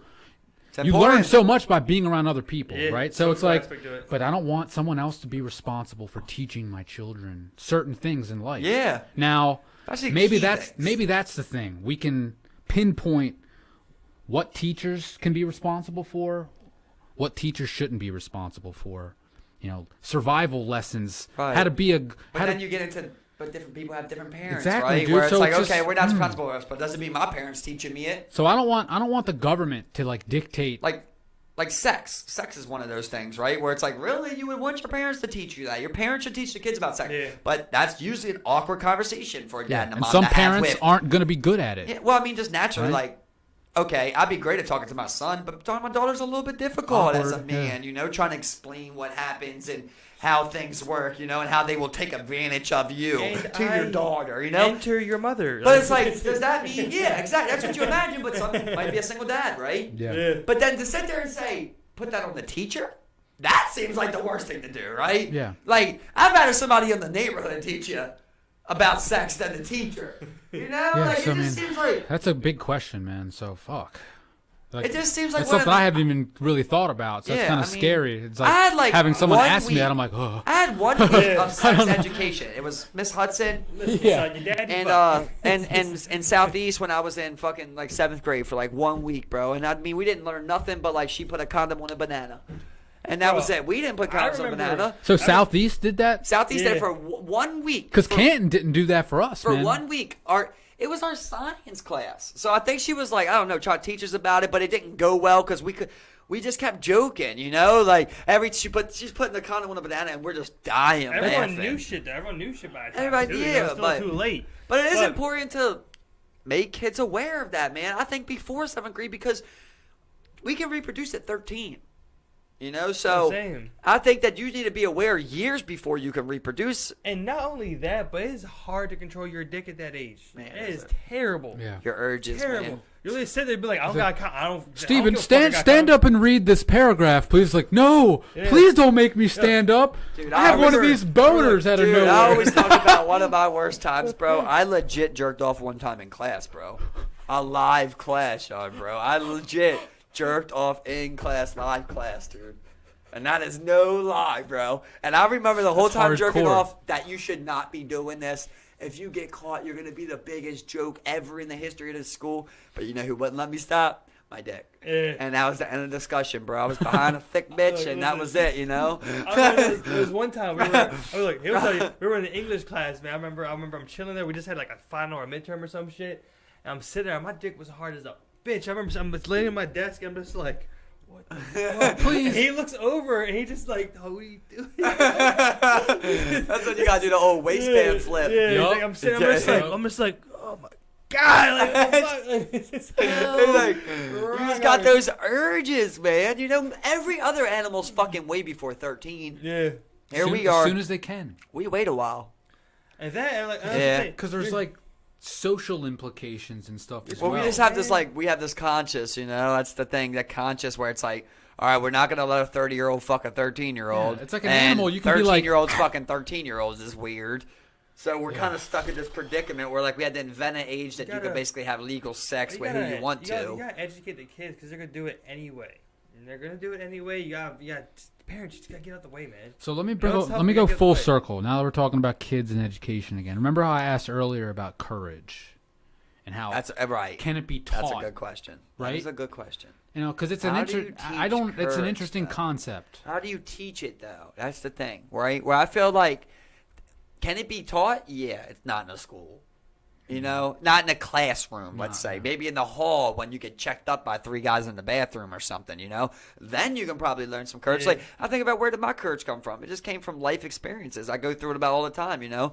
My mom's boyfriend put hands on me a few times. Then eventually I decided to do something, you know. It's just, sometimes you don't got courage at first, but you're able to, like, learn from this experience of, like, okay, I hate that experience. I hate that. Every time it happens, I hate it. So am I going to keep allowing it to happen, or am I going to do something to try? It's not even necessarily courage, you know. It's just, like, defiance almost, where it's like, I hate that that's happening to me, so I'm going to stand up. Is it an instinct? You know, same thing. A natural instinct. I think it is. I think it's a natural thing, bro. And if anything, I would say it comes from that early childhood years, you know, of like when them bullets are flying and you got to run, are you going to run? Are you going to go grab that person? If someone falls, you're going to get them, you know? If we're going up the top of the hill, you know, that's like Survivor does that. I know I don't like to keep bringing up Survivor, but it is good little social experiments, you know, where like last time on the season, they started them off at 16 people. They put that immunity idol where you can't go home. They put one on each side of that mountain, and you're split up into 8 and 8. Whatever team gets up that mountain first wins that whole immunity. But the first person to get that immunity idol has individual immunity, you know? So it's up to you. Hey, you're the fastest person. Are you going to run up there to yourself, or you got to run past the hill to go get that and get it for yourself? Or are you going to get your whole team up here, you know? It's this kind of a natural thing. You're either going to be that person that says, I need to look out for myself, or that person that goes, $4 million at the end of the day. but you know, you watch the show, but you watch that show, but you watch that show, right? Mm-hmm. Well, you know it's based off of votes then, right? So now you're the person that wouldn't got that, but the team lost. Okay, well, you better be using that bitch the first day, right? Because you left that 60-year-old woman who couldn't get up that hill. That we can't trust you. Meanwhile, Stephen was back there helping the 2 ladies, you know? And now all 3 of them vote for you. That's how it goes, you know? So you do have these things where it's like you got to verse, you know, village reward versus self-reward, individual reward. Exactly, where you have to wear it, and you also have to go, you know, how are people going to weigh that? Because... Let's you plot with the other tribe too? Right. Let's say there's you know, there's 8 of us. You know, it's us, and you know, we got Claytons, and we got all these type of mentalities, right? And all of us are on that race, and I go up and get that immunity things. You guys might not care that much, really. You guys might have all said, if I get up there, I'm gonna go for that immunity.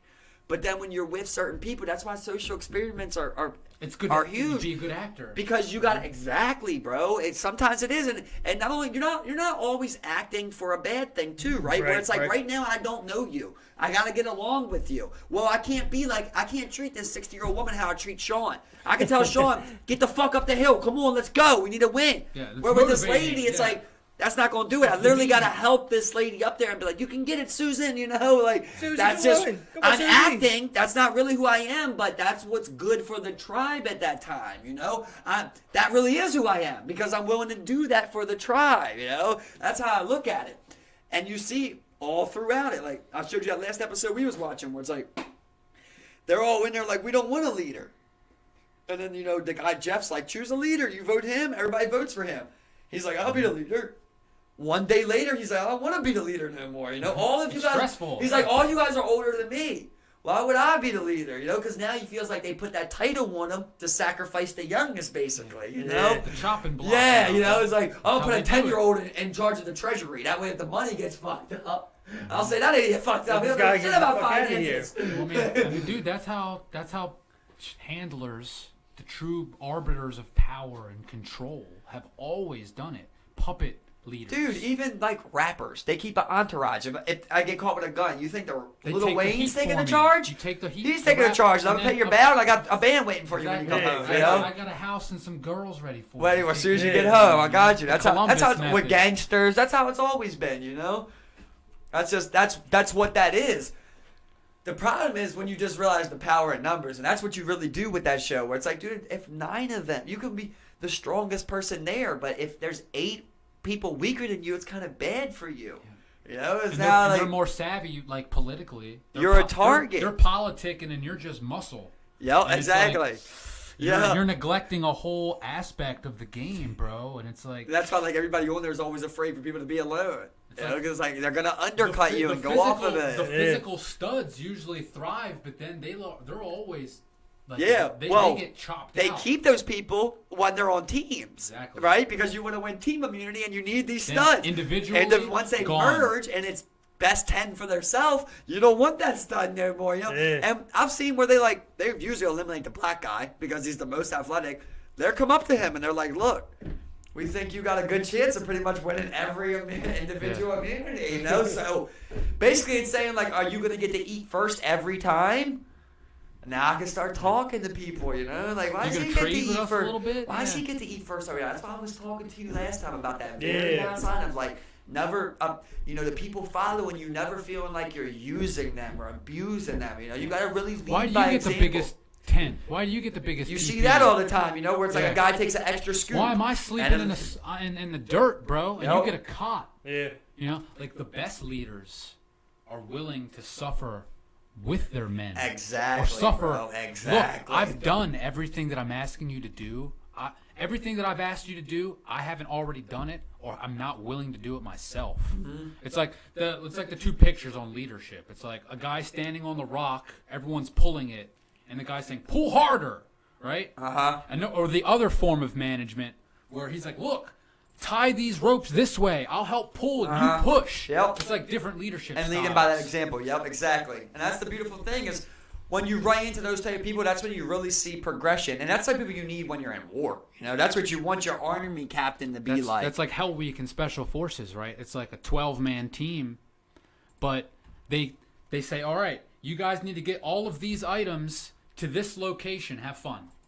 And it's like, okay, we're all alpha personalities. How are we Right. doing this? It's like, all right, you tie this over. It's like, well, dude, this isn't working. It's like, all right, we need to figure out who's going to communicate, who's following orders. You're good at this.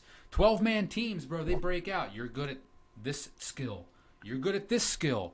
We're going to come together now. We're going to get this task done. Yeah. We're gonna delegate. That's why sometimes it's better just to be that guy, like when you're really that leader. Like in my former leadership, in my former leadership, if I seen that situation, you gave us this shit.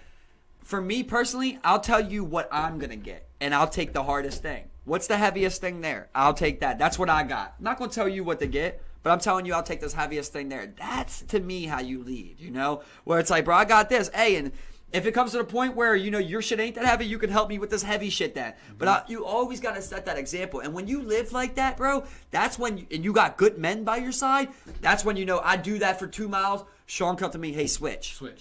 You know, that's when you're really leading like that, because now you're like, damn, well, why should he have to suffer when you're that type of person?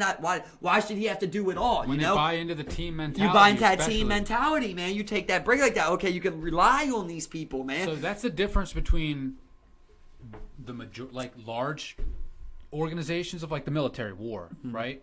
Large teams, that synthesis, that buy-in's not always there. Yeah. It's like my dad's special operations, so it's like small man teams, they're tighter. Right. Oh yeah, for They're- sure. Right. they're- Yeah. Exactly. We're cross-trained, they call it, in skill. So it's like you're the machine gun guy, I'm the demo guy. I'm gonna learn your skill set a little bit. I'm gonna teach you my skill set, so that if I go down, we're not fucked. The Right. operation goes on. You know. So it's like, okay, how are we gonna get these rocks, these sticks, this rope all over there? It's like we can carry it individually, sure, but we have to get there by this time. Yep. Or we can like fasten this shit with ropes and like use that as a wheel, and it's like, all right, yeah, I see that. Yep. I feel like that's. I'm gonna improve on your design, dude. I really It's do feel like that's a skill of mine in life. You know, I've always been able to kind of see things through in a step, where a lot of people just do the first step. They get going. Well, so And then what's the instructions, sir? It's like, well, dude, you don't have any fucking instructions. Get the shit done. Yeah, and you That's realize, your you know, instructions. meanwhile, the other team's already moving. Yeah, you know, while you're sitting there. People you know? shut down in situations like that. It's that courage thing, man. Yeah, So it's but- like, it gets me back. It's like, maybe, is it, some people are born with it a little bit more. Like, nature's not fair, man. Some people are taller. Some people are stronger. Like, you guys next to each other. One person's taller, one person's shorter. You might be stronger. You might be faster. It's like, we all have... You grow with what you face, you know? So if you ask me who's going to be courageous, the ones that had to be. When Nature you were a versus child. nurture. When Nature you were a versus child, you know, growing up your childhood, you had to be courageous to survive what you were presented with. I bet you're a courageous adult. Meanwhile, if you're a spoiled, you know, first world country person that's never had to deal with any adversity, I bet you don't have courage. And that's why you don't see politicians, kids joining the army or rich kids in the army, because they don't have that fire to them, you know? That's like saying, like, all right, what rich kid is going to say, I want to be a boxer? You know? Unless your dad or something was. You're not going to sit there and say, oh, yeah, I'm going to go get my head beat in. You know? But then you might just have that one guy. He wants to do that. That's what he decided to chase. That's what his childhood built him to do, you know, to form into that person. I think it's something that you can't teach a curriculum on. You know, what am I going to say? Hey, what do you do if someone starts shooting? Tackle them. I'm always going to say the right thing, you know. But what will you really do when the time comes? I think that comes from experience. Like, I know for myself, like, all throughout my life, I try to explain it. You know, it's like, beginning of a lot of tragic situations in my life, I'd freeze up. Everything goes slow and you're just watching it, and afterwards you're like, fuck, man, like, what do you reacted differently. Yeah, like, I didn't even do nothing. Like, there'd be times, you know, it's like when you're in a dream and you can't throw your punches fast, you know, it's like, that's how it feels. As I grow older and I experienced more of those moments, which was happening on the daily for me, I became more accustomed to it. I got more comfortable with dealing with that event. Where if I never dealt with it and I had to do it when I was 25, I probably would have had to learn it from there. It's just a learning experience. I feel like I'm facing those situations and overcoming them. Yeah. And also having that mentality of I can do so. Instead of having that crumbling mentality that people have, man. Just like earlier when we were talking about the courage, where, like, you know, they do those like live fire drills where they have all the noises and shit. I mean, like, that, I'm sure that helps, but only goes so far. Right. Until you're in war and your fear, your life is on the line. Classic, one of my favorite quotes, man. You know, when the going gets tough, the tough get going, man. And that's really how it is. Like I said, you can even have a bunch of leaders, but then that leader of men will still stand out, you know, of that person that did, like that guy that went up and got that bronze star that we always talk about on that mountain ridge, you know, like that guy, he's not even the captain. He's not even the leader of that squad. He decided to go do that himself. You ever see that video of the first Medal of Honor, the first Medal of Honor recorded? Absolutely. That guy? Yeah. He's not the captain of them. He just lands there. Oh shit! Gunfire. Reacting. Yeah. They left him. Coming up with ideas. His team left him. They forgot. But he left them at first, right? Yeah. Because why? Well, he charged. He knew that was the best idea. They landed to gunfire from a 50 cal. So instead of going ahead of him. So instead of, what should we do, guys? You make a play. You move. You make a play, bro. Right or wrong, I'm making a play. I'm not a sitting duck. I hate people like that. They proactive. Freeze up, you know? Don't be. So that's the difference. So I hate bitching. I hate complaining. They say that PTSD is less prevalent in the special forces and like Navy SEALs community than it is in the general like military. Yeah. And the thought process is being proactive versus being reactive. The general military is very reactive. Right. We get mortared. We send patrols out. Very reactive.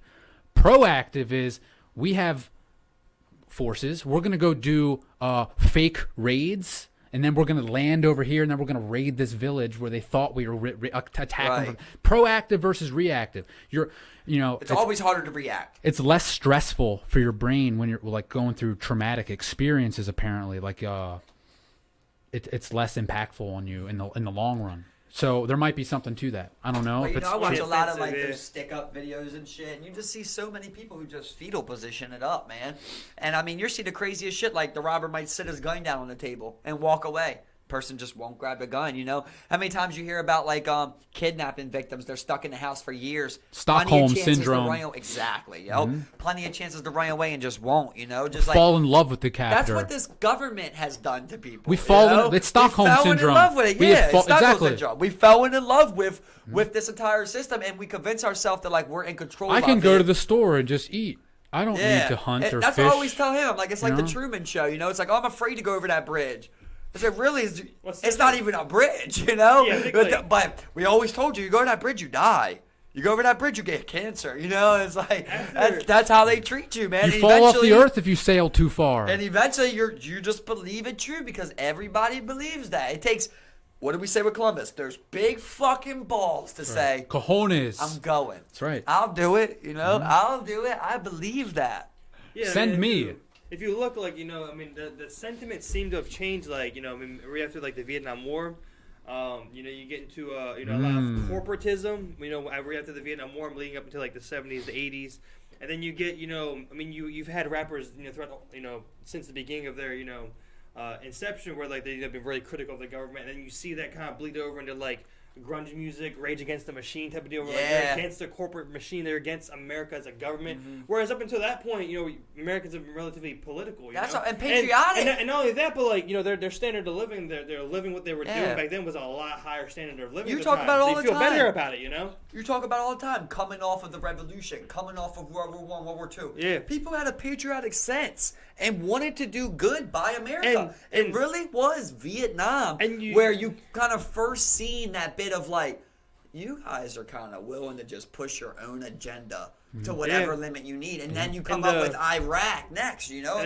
then against you see people going against like the corporatism, the big companies. You see them like going more conspiratorial, more less believing But just like what they do with Gulf of Tonka, it's like the same thing. You can false flags. But it's not even. Just don't even look at the false flag part, because the same thing with 9/11. Whether it's a false flag or not, they know what gets people patriotic.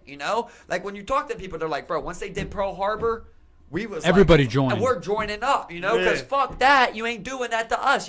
They know what to say and what to do to get people feeling that. They've broke that now, man. Where it's like, I feel like the public relations got more sophisticated. You got people more of a chance of fighting for their state than their country. Like you go to Pennsylvania, that motherfuckers will fight for PA. Like they definitely will. West Virginia and shit. Like they will 100% fight for their fucking state. Now, will they fight for the country? I don't know, because you got half of them that'll say they won't fight for Biden. You get half of them that say they won't fight for Trump. So we're always at this standstill of like, what is really getting done? There's so gridlock. When you think about war, the collapsion of the dollar, the healthcare system, on and on and on. That's when I get to that point of, why would I ever participate in this? I don't want to be a millionaire. I don't want to change laws. I don't want to do nothing. I want to get away from it. I'm going to raise me some country boys that don't see nobody storming capitals, that, believe in the people. That's what, that Lupe word, my problem is I'm peaceful and I believe in the people. That they don't want you to believe in the people, bro. They never want you to. They want you to think riots, That's what I try to tell like all my black friends. I'm like, bro, I know it's hard for me to explain it as a white person, but as a white person, the more that your people do that, it's advertisement for exactly what racist white people preach. It's that they're out of control. That, look at them. And next thing you know, on TV, what they show them breaking into the train, stealing 52-inch screen TVs. They don't want to show those people that aren't rioting and looting, that are marching down to the Capitol, with signs, peacefully protesting. Correct. They want to show other things to try and promote that, and that's just how it goes. And they want you to think that when you run into every black person, that's how they're going to act. Or when you run into every Trump supporter, they're going to be like that. That's what their job is, to keep getting you to like that. That's the controllers, man. Like it, subscribe it, follow it, live it, preach it to your kids. I hate the fact, what do they call it? Anytime, it's like there's like a theory that anytime someone brings up the Nazis, like it's inevitable in any conversation, but it's like they mastered the art, bro, of public relations and propaganda. Yes, that came 100%. Out of, and it's like it only got more sophisticated 70 years later, where we're at today, bro. Yeah, people learned from that. It's only gotten more sophisticated. So, and also the fact of find someone to blame, right? That's always a good way to get out of deflect, things, right? Keep deflecting. Deflection. Someone else, Scapegoat. Who's everything. more of a loser than me? Blame them. Yep. Blame them, because people already don't like them. That's like once you got a rapist in the village. You can blame him for theft if you want. You blame him for anything. He's a rapist. He'll do anything. That's how it is. It's like, oh, China eats bats. China must have did fucking, Wuhan or whatever it is, because that's what that is. Africa, they fucked the monkey, and that's how we got AIDS. Like, come on, bro. Whether it's true or not, that is the image they want you to believe. They want you to believe you go to Africa, you die. Islam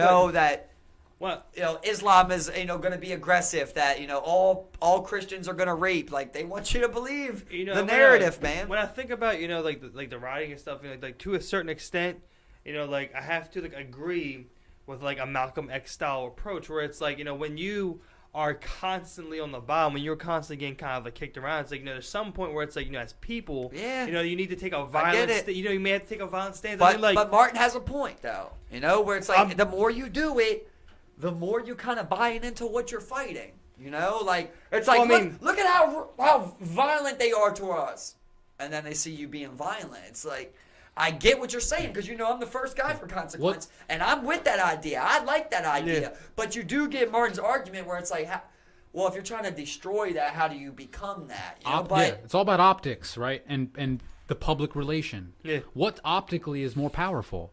Okay, you're an oppressed people. You then using force and oppressing people? yeah, right. No, that's not optically good. What Right. is better? You not doing anything and being attacked. Right. But it's For- hard for that person getting sprayed by a fire cannon. That is right? that is the ultimate show of strength. And meanwhile, For you to get punched in the face, eat it and go. But I mean, meanwhile, that was- is somebody at that was home, the, though, here we are at home saying that that's the ultimate set of strength, right? Right. But then you see It's someone, so easy for us to say right, that. because Yeah. but then we see someone in the news do that, where if they get hurt and they don't retaliate, we don't go down there and help them. We don't go down and stand with them and say, that's how you do it. Yeah. We just say, that's how you do it. If you do it wrong, you dumb motherfucker. You you're sucker. doing it. You Well, know I what I mean, mean? Like, one of the so we have that bystander opinion effect where it's always like, it's so easy to be on the outside judging things, bro, when you really don't live it. Yeah, but I mean, like, I think one of the biggest, Yeah, true. a testament to his point was like, one of the biggest events in the whole civil rights movement was the Montgomery bus boycott, where they were like, look, fuck you, we're not going to ride your buses. You need our money at the end of the day, but we're not Right. going to ride your fucking buses. And you see them, like, you see footage everywhere. They're You know what literally that reminds me running, of? skipping around with each other, like, just walking wherever they go. And they're perfectly happy, That's a bro. great fucking point, dude, because that was the little guy fighting back where Yeah. it would hurt Yeah. economically, Yep. right? And- they affected Montgomery's bottom line, But- and then and they what made they- change. and what they did- So, let's go current event today, right? The little guy going after the big. This isn't civil rights, granted, so it might not be as powerful as a metaphor, Mm-hmm. but like the Bitcoin or the GameStop, the little guy investing and going after the big guy economically where it'll hurt and then really make change. Right. And that's awesome, right? But what I'm saying is we're at this point in history where people okay, so Steven goes to, the Baltimore riot down there. He comes back and he's like, bro, there was, black people everywhere. They were breaking windows for no reason before the cops even came. I wasn't even there. And then I go to my friend at work and I say, yeah, bro, I heard they were down there breaking windows. I didn't even live it. He lived it. Yeah. But here I am saying, to somebody else an experience I didn't even live. There was a 21-year-old man who thought he didn't have to get into the back of the bus. But here is 60, 50-year-old Harriet Tubman, Rosa Parks, whatever age she was, Right. saying, I ain't going back there. This little old woman, And then here's a 21-year-old man saying, yeah, we shouldn't have to go back there. Well, why does it take this old lady to say it? That's what I'm saying. Where is the courage in people, man? Where you literally know you're getting fucked in the ass, but long as two people's fucking Steve, you're okay with taking a dick. Because Yeah. you don't take two dicks. So let's go there then. It's like the absurdity, whether it's, I'm going to say it, fuck it, the fucking masks, bro, right? Yeah. We know it's fucking absurd. Like we do. Everyone knows it's absurd. So let's act like the masks are fucking helping, right? We know that it's bullshit. Like we're like you're saying, man, we're willing to comply. Yeah. Where's gonna be the little fucking old lady that says, you know what, fuck this? But here's you know what I the mean? thing. But we're shaming people. It's like, But here's the thing. I don't What know, you- man. What did we just talk about though, right? We just said how we're in this fucking, Stockholm syndrome where it's like we know that they're running this system, but we try to pretend like we have the power, right? Really, they can keep tweaking it as far as they want to go, bro. And you're just going to keep complying with that because at the end of the day, if they say they closed the grocery stores, you wouldn't eat. And if they said they cut the water off to your house, you wouldn't drink. you'd have no water. You rely on them for your living, We're slaves. to live. So at the end of the day, they could keep going farther and farther. If they want to say you can't come at the house with no pants on, they could say it. And they could enforce it. And what do you think's going to happen? People going to be walking out here with their pants off. Why That's what's gonna Why are happen. you wearing pants? That's what You're a bigot. It's like, whoa. That's whoa. what'll happen. That really is what'll happen. You don't care about my public well-being. You're And wearing they're pants. put $100 billion into funding that. They're Yeah. creating a movie. They're funding a movie so that you think some shit like that. It's like that's what blows my mind. Like I was saying earlier, like Michael Bay spent $1 billion on the Transformers. but we can't clean some water. You know, we can't clean Flint some water. But we got $1 billion for the Transformers. And it's like, okay, let's just say you were doing it for some. Okay, well, let's take the profit you made from Transformers and clean some water. You know, let's clean the water. It's like at that point, you know, what's your argument? I hear you, man. And here you got like Willow Smith. That's how like come up with a generator or some shit. It's like, Willow, get the fuck out of my face. Like, first of all, why do none of them ever do like I was saying, go start a civilization? Like, I really think that's such an easy opinion to do.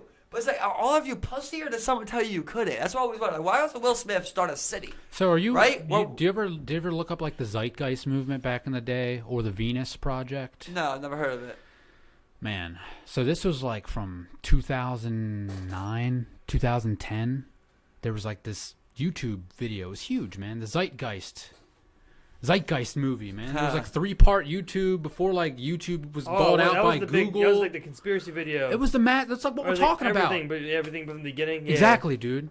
You know what I mean? It talks about like it's deep, dude. It goes into everything, bro. But it Is birthed. it still on YouTube? Zeitgeist? You could find us. The Zeitgeist movement. Zeitgeist right? movement. Paul. So it birthed the Venus Project, or was inspired by the Venus Project, which was like this guy Jacques Fresco, right? He's like this guy that dropped out of school in like 4th grade, and was like a genius, and he basically designed cities for like a project. Like, I want to save the planet. Here's what we're talking about. He's like, I'm gonna step up. He's like, no more of this government corruption. He's like, I'm going to design a city, and we're going to work however we can to build it and finance it. And it's basically like been shamed, and, you know, conspiracy theories. And it's like, everybody likes, you know, they character, like it's the information age, bro. They character assassination. And I wonder why he would have been shamed for that. I wonder whatever came to that. I'm actually really interested because that's a lot of my image, man.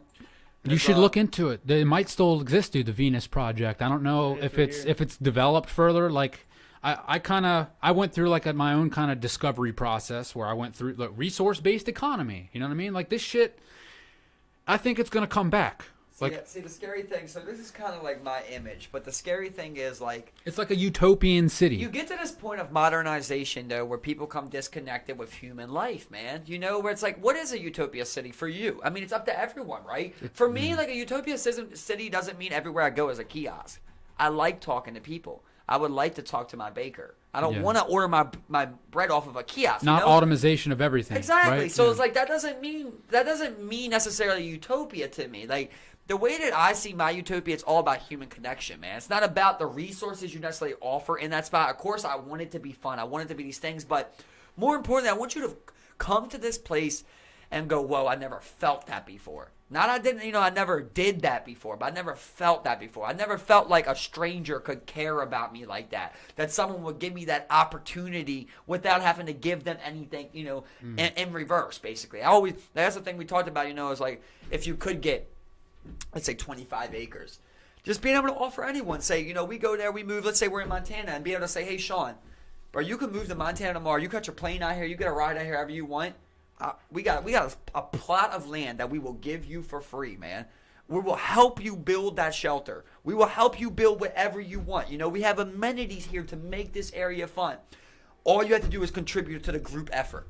You know, literally that being it. That's the thing, though. It's like the group effort. I mean, we had a long shroom trip. We had a long shroom trip about this. But like, it's a fine balance, right? They call it the free rider problem. Yeah, I've tried it all my life. I've been working on this, man. That's why I love social experiments, so I can kind of try to figure this out.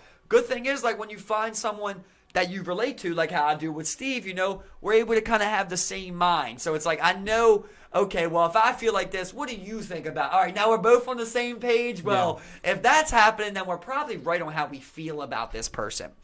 But for the most part, I truly believe in the people, man. I really do. Like, I believe that I'm going to run into more people like Sean than I am going to Hitler. You know? What's the two problems that I see everyone have? It's shelter and food. That's the two things I want to be able to provide to someone. You know, be able to say, come here. We're going to be able to build a home. We're going to show you how to eat, drink water. And all you got to do is participate to this group effort. There's this very fine line where it's like, well, what's the group effort for, right? Is it Noel and Steven's vision? Because at that point, that's not what you want people to feel like. You know, at the end of the day, we're the ones who put our name on that land, but you want people to come there and feel like that's their city, you know, their land. Not that they're in this big cognitive gear system where it's like, bro, if you die tomorrow, your son will replace you and, you know, at Amazon. You know, where you really are, people know your name. They know what Sean's, you know, favorite food is. You know, they know about you, and you have this kind of community aspect. Because at the end of the day, we're village people. We're not city people. We're village people, hunter and gatherers.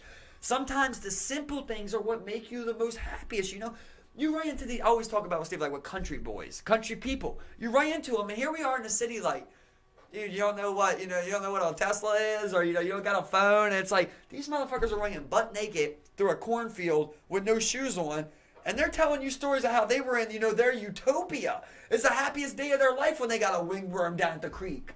You know? It's like, it's crazy. And here you are, I got a wingworm from a fucking gutter in the city. You know? Like it just amazes me.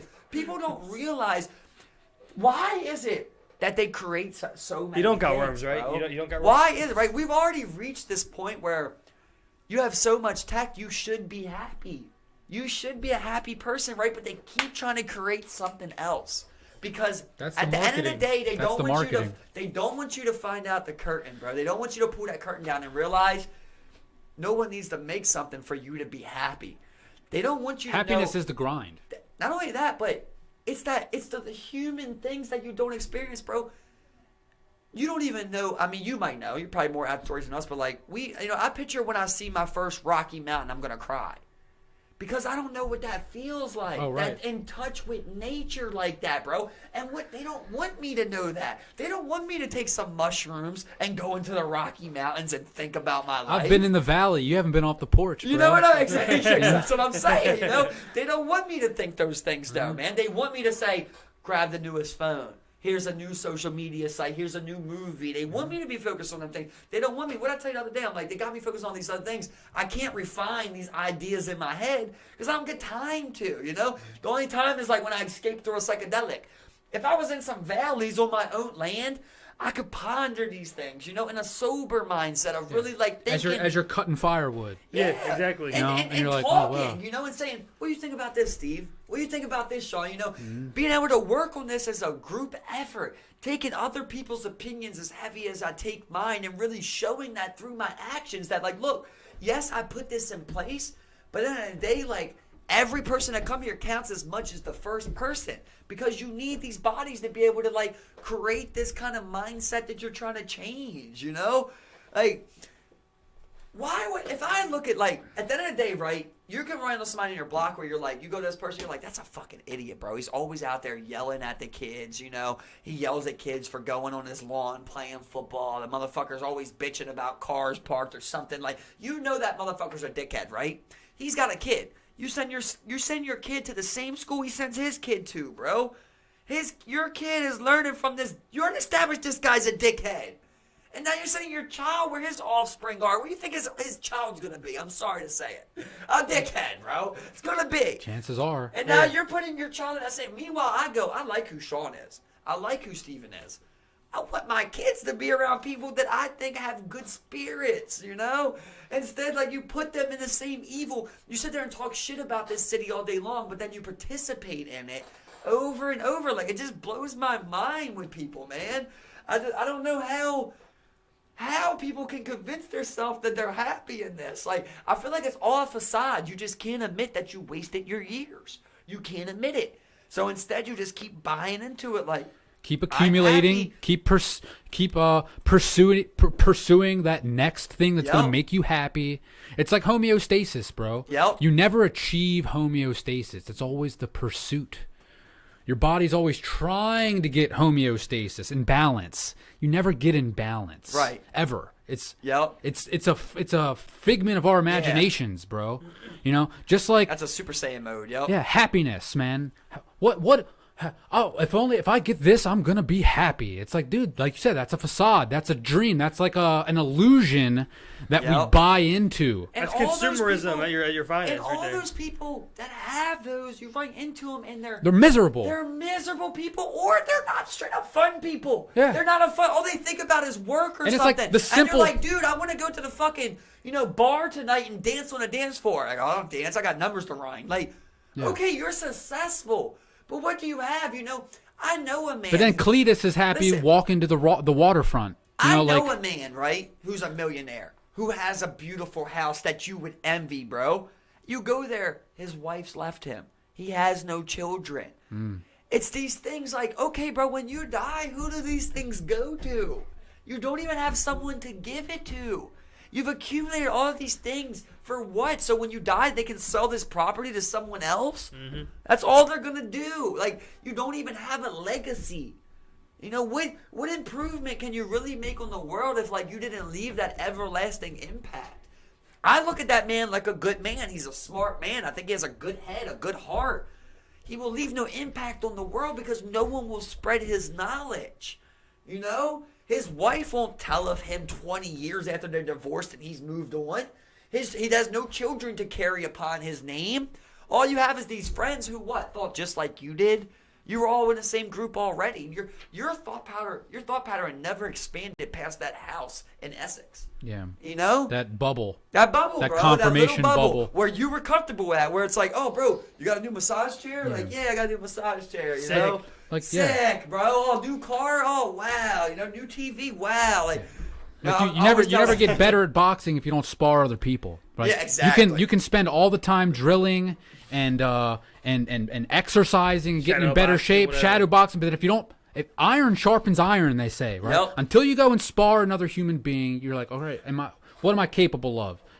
Okay, have I tested myself? Is this method gonna work? No, it doesn't work at all. That's like a year of my life that is fucking false. No, it's like shit. Forged in flame. That doesn't work for me at all. I got to do an orthodox guard. It's like, oh now my shit, jab's different. Yeah, and it's That's like, how it goes. dude, and like you said, people, like I'm a millionaire. It's like I don't have a legacy. Yep. That I'm Like, going to leave I on always now. do that little one-liners. It's like the table got bigger, but the family I got hung out smaller. around people that agreed with me my whole life. I was never challenged. I never had that opponent, that iron, to test my ideas. To go, no, dude, actually, you're a fucking idiot. It's That's like, what I whoa, feel whoa, like. I'm an idiot? It's like, yeah, dude, you're idiot, stupid. You've never had someone tell you that before? It's like, no, actually, I thought I was right. I thought I was God's gift to the planet. And you it's need like, that no, sometimes, dude, though. you're a fucking asshole. It's like, thanks, But that's man. how I feel like, exactly. that's what I like. That's one thing about me is like, I run into these people and it's I think that's what they see that is different about me is like when these things don't impress me, Where like I'm not even afraid to tell you that these things don't impress me. And here I am looking at a millionaire, as a man who makes 40 grand a year, telling you don't impress me because dude, you don't even know how to hold a drill. You can't build a house. What skills do you have? You got no real skills to build anything. The only way you're alive is because you make money and you can buy the things that keep you alive. Yeah. You can't provide any of them. So like, it's one thing to have a son and not be able to teach him things. Another thing for me to have a daughter and not be able to teach her those things. Like, dude, you don't know self-defense and you're going to have a daughter in this world and you don't know how to teach your daughter self-defense, dude? And Or then even something happens defend to your your daughter, daughter. like- Something happens to your daughter, you want to cry? Well, I could have told you when you was 22 having that daughter that you didn't know how to fight. Yeah, guns at home, but you fucking. If you do have a gun, right? Yeah. But there's some people that don't have, that's why I always say, like, the reason I started even getting inspired into, mixed martial arts or any type of combat like that, because number one, I like courage. So it's like the ultimate courage sport to me. But number two, I always go, you actually need to know this. Like, I don't need to know how to play soccer. I don't need to know how to play, football or anything. I need to know how to defend myself against all enemies. So at that point, it becomes important to me. Foreign or domestic. Okay, well, you're telling me that this guy is the best leg kicker in the world. I need to watch this man leg kick. Just as if a man had told you he's the best banker in the world and you want money, well, then you would say, I need to be around that man and look at how he does numbers. Well, I'm not attracted to those things. I'm attracted to self-defense and self-preservation, self-sustainability. So you show me those things, and I'll be on your side 24/7, At the end of the day, most of these people don't know how to defend themselves, and they don't know how to provide for themselves, bro. And they want me to think they're a man. I'm sorry, bro. You're Or not respect. I'm respect sorry, it, and yeah. I hate to say that to someone, but you're not a man or a father to me. And here I am, as a man who has no self-defense background and have no outdoor background. Here I am saying that, Or a but I millionaire. know I'm in the wrong. You get what I'm saying? I know I'm a clown. I know I need to learn these things.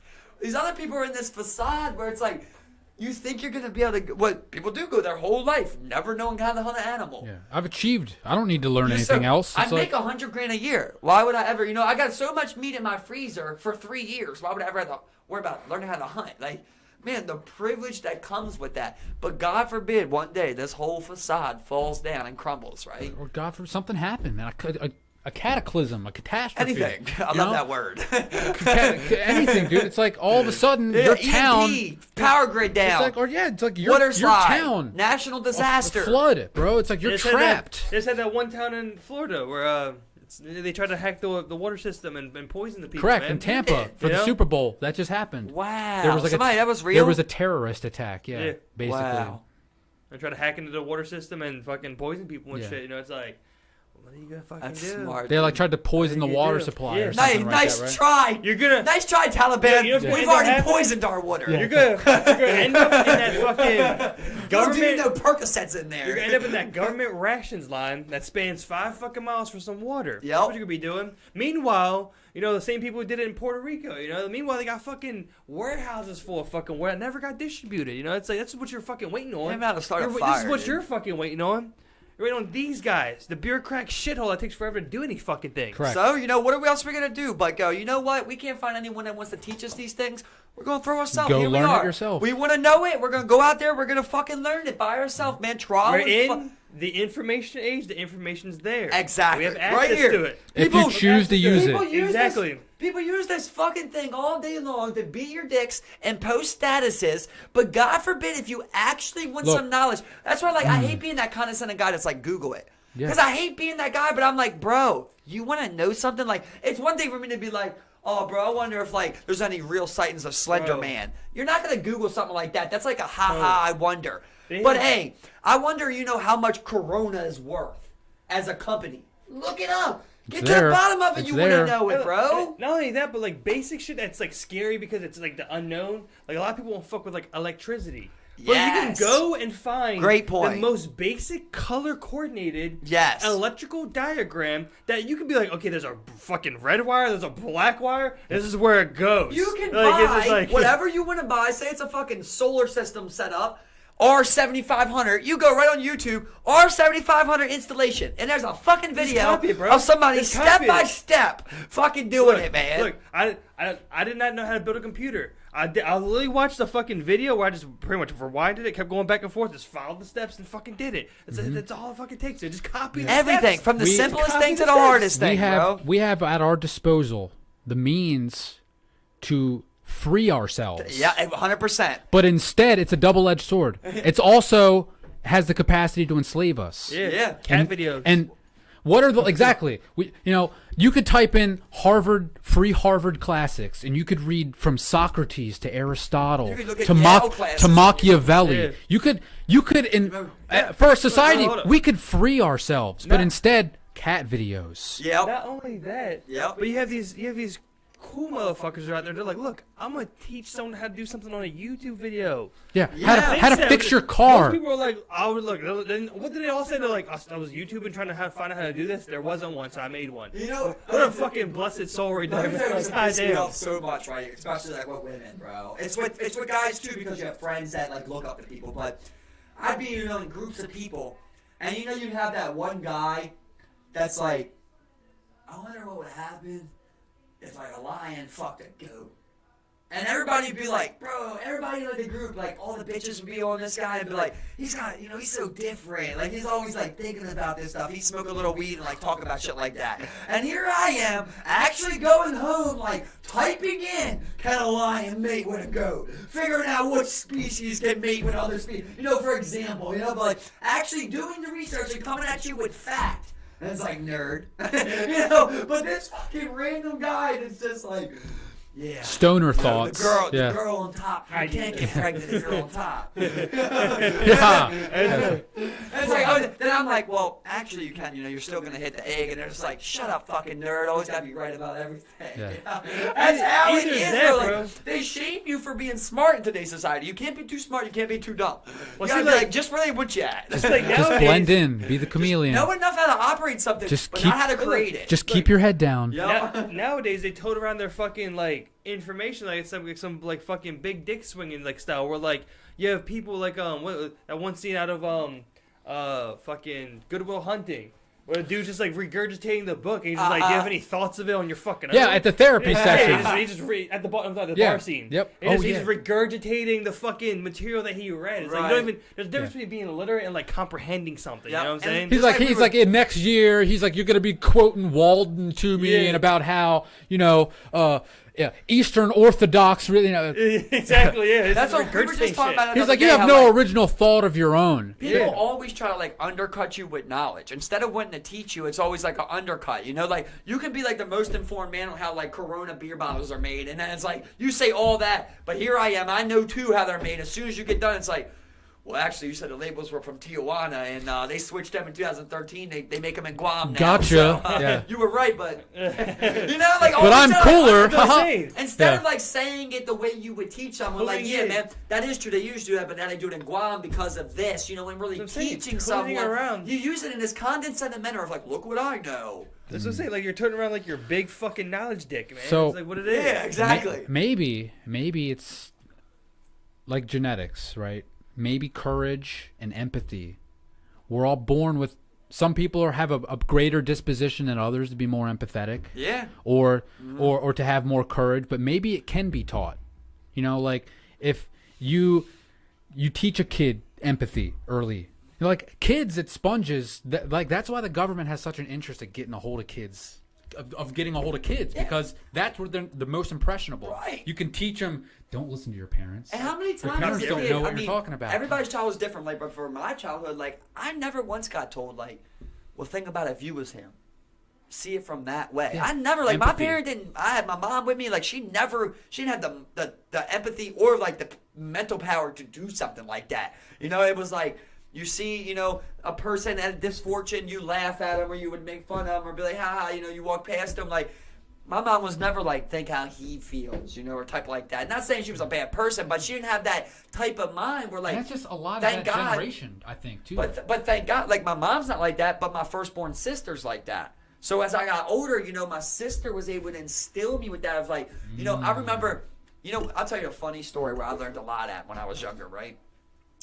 I thought my sister, and you know, she's gay. Her wife now, you know, Chaz, shout out to them. I thought they were the coolest people in the world. So just like with anybody you look up to when you're younger, you get around them as a kid and you tell lies and fibs about yourself that you think is cool. Right. Being from where I was from in this natural, ugly city environment, I thought that pissing on homeless people was cool because my friends had told me they did that at the You time. watch bum fights or Yeah, something. and I thought that was cool. So when I got with them, you know, I was laughing. I'm like, yeah, we go down to the homeless people and we piss on them.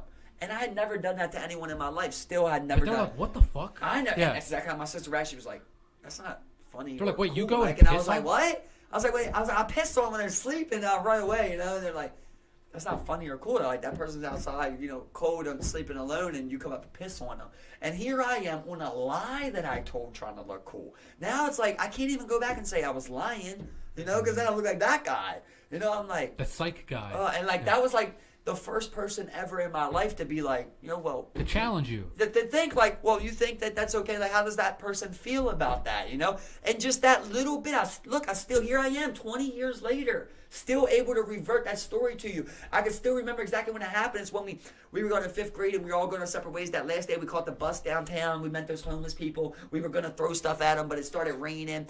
The days before that, Justin had told me him and Rick pissed on a person. So I just put those two stories together and created them, Plus- thinking it was funny. Plus the whole bum fights thing, you know, And plus the bum your fights, boys yeah. are laughing. You know, I just thought it was funny, and my sister So- was like, you know, that's not funny. My sister's the type of person that like would give a random person a ride if she's going that way. Like she's like that type of good person, you know. So it's like she heard that, and it was like I disappointed her. because I'm not Exactly. that person. But here I am. I'm really not that person. fibbing. But I'm lying because I think that's what people like. Because Yeah. the evil people around me like that stuff, And here I am as someone I actually love, lying to them, being a worse person in their eyes, lying to them to satisfy people that don't even care about me. That caught up in this cognitive system of like, I gotta be cool. No individuality. No individuality. You know it's at all. wrong. Yeah. Not So it's like scared to be it reminds. individuality. So we talked about the Stanford prison experiment, right? So at the same period in time, Harvard did an experiment. I think it was where it was like 3 lines on a chalkboard, A, B, and C, right? And the whole classroom's actors except for one person. Okay, so the experiment is pick which line is longer, right? It's clearly B is the longest line, but everybody in the classroom answers wrong on purpose. And it's about peer pressure. And it's about, okay, let's test it. Is the guy in the room who knows the line is B, will he answer C because everybody else did? I've seen something just And like every this. fucking time, dude, nobody is individual. Yep. Goes, "But what the fuck are you guys Maybe talking you- about? It's B." Maybe you've seen it. They did the same thing in a waiting room where there was a beep, and every time it beeped, so They there's like one. switch their legs or No, something? they stood up. So Okay. there was one person in there, and then you come into the waiting room and you sit down, and then when it beeps, that lady would get up like this, and then sit back down. And at first you're like, and then every time it beeps, the lady does it, and next thing you know, that person does it. And the only person that's an actor is the first person. From there, it's real people coming in. Third person comes in. They both get up. Mm-hmm. They don't even talk to each other on why they're doing it. They don't even ask, hey, why are you doing that? Hey, she was doing it. They don't even talk. They just right no order, man. That's exactly what you're talking about right there. Just like It's a peer pressure following test. in. It's a follower There's thing. one like that, and then there's kind of another sicker one, kind of like prison experiment, where it's electrocution. Have you ever seen that one? So they open it as like a Craigslist ad. Oh, I did see this. Of like you come Dude. here and you apply electrocution to a test dummy, basically. So they bring them into this room, and there's a person speaking through a speakerphone, and they're like, "Look, we're gonna ask a question, and every time he gets it wrong, you got to shock him with an extra 10 volts, basically." Yeah. So they keep asking him, and, This is so and fucked through the up. thing, everybody's an actor, but the person's shocking. Yeah. So he's like, he asks him a question, he's like, wrong, shock him, and you hear the person like, ow, getting louder and louder, and it gets to a point where it's like 80 volts, and he's getting it wrong, and the guy's like, ah! Yeah, he's like, please, no more. I can't take please. another one. And the guy's looking at him like, you hear him, and he's like, keep going. And all of these people, bro, just keep going, just keep pressing that button and shocking them. Not one person on that video said, I ain't doing it no Yeah, and more. this is all shit that they did in the 70s, right? Trying to learn about the origins of evil. Yeah. Okay? Yeah. Right? And about are people more predisposition to evil than others? Or is it a deflection of authority? It's hard to say. It's hard to say what it is. Evil is a deflection to authority. It's like, okay, I displace the evil that I'm doing because this guy in a lab coat told me. But anything keep can make going. somebody evil too, though, right? Like you can give a kid the world, be a millionaire kid, but the parents aren't there all the time, and all that kid wants is their parents to be there. Something that little, where it's like, okay, I had all the food I could want, I had a house, I got everything I could buy. It makes them evil, or you see a lot of times they get drug addictions or something along the lines of that, and it just goes to show you, like, maybe it's not a predictive process, where you can go, people do this at this time. It's like everybody's different given the circumstances they've lived throughout their life, and they're bound to make an individual decision based on that. Yeah. And you can't really predict it of if somebody disposed to evil, because at the end of the day, all I have is my opinion. So you can put all three of us together. Before we go in there, we say, bro, we would never bully someone. You're in there, and next thing you know, one of us do bully someone. You really don't know until you're in it. You believe it about yourself, but until you experience with it, most of the time, people, from my experience, are going to choose to be the one that's not receiving the torture. Whatever that matters, Like with slavery, it's like, okay, I might not believe in slaves, but I ain't a slave. Yeah. I ain't gonna go say I sold them some slaves, so then it deflected it off me. Well, like my favorite thing is with the politicians where they just won't sign it or vote on it. It's like, oh, I don't believe in it, but I ain't gonna vote to expel it, basically, so my name ain't on it. Same thing Hogan does when he doesn't sign those bills at the end so they can get passed by our state, you know, and then his name doesn't go into it. Yeah, so, so if it works out good for him, he can say, I signed that in the bill. And if it works out bad, he can say, I had nothing to do with that, you know? Political theater. Fuck these Political. motherfuckers. Thank you, Sean, for coming on, brother. Yes, sir. We had another good one, man. I gotta get some food. I did not eat. It's Me taco either. night. Yes, It's sir. taco night. Taco Tuesday. He's been eating before, man. He's been making a good adjustment. I have to, man, because you get on here and you get all like shaky But or you something. know, like- Plus, there's times where we get worked up. We just start yelling at each other. You And know how your girls are? They're like, my girl gets home at 5:30. You know, so usually She's ready. So usually I'm ready to make food, but then I'm going live at 6 o'clock. So it's like I don't want to make that food, and then her had to make a different dinner. So I usually wait, and then come 8:30. Taco Tuesday. Taco Tuesday. Taco Tuesday. Hey. Yeah, thanks for having me. for Thanks for coming having on, me, man. guys. Thanks so much, man. Man, To the people. but definitely let us know, man, when you do the podcast. You know, come on over, let everybody know, man, Yeah, for exactly. sure. And- other than and- that, if you're looking for your personal fitness, I got a trainer for you right here, Sean. Man. He's training boxers right now, brother. Everybody, stay safe, stay positive. A destiny.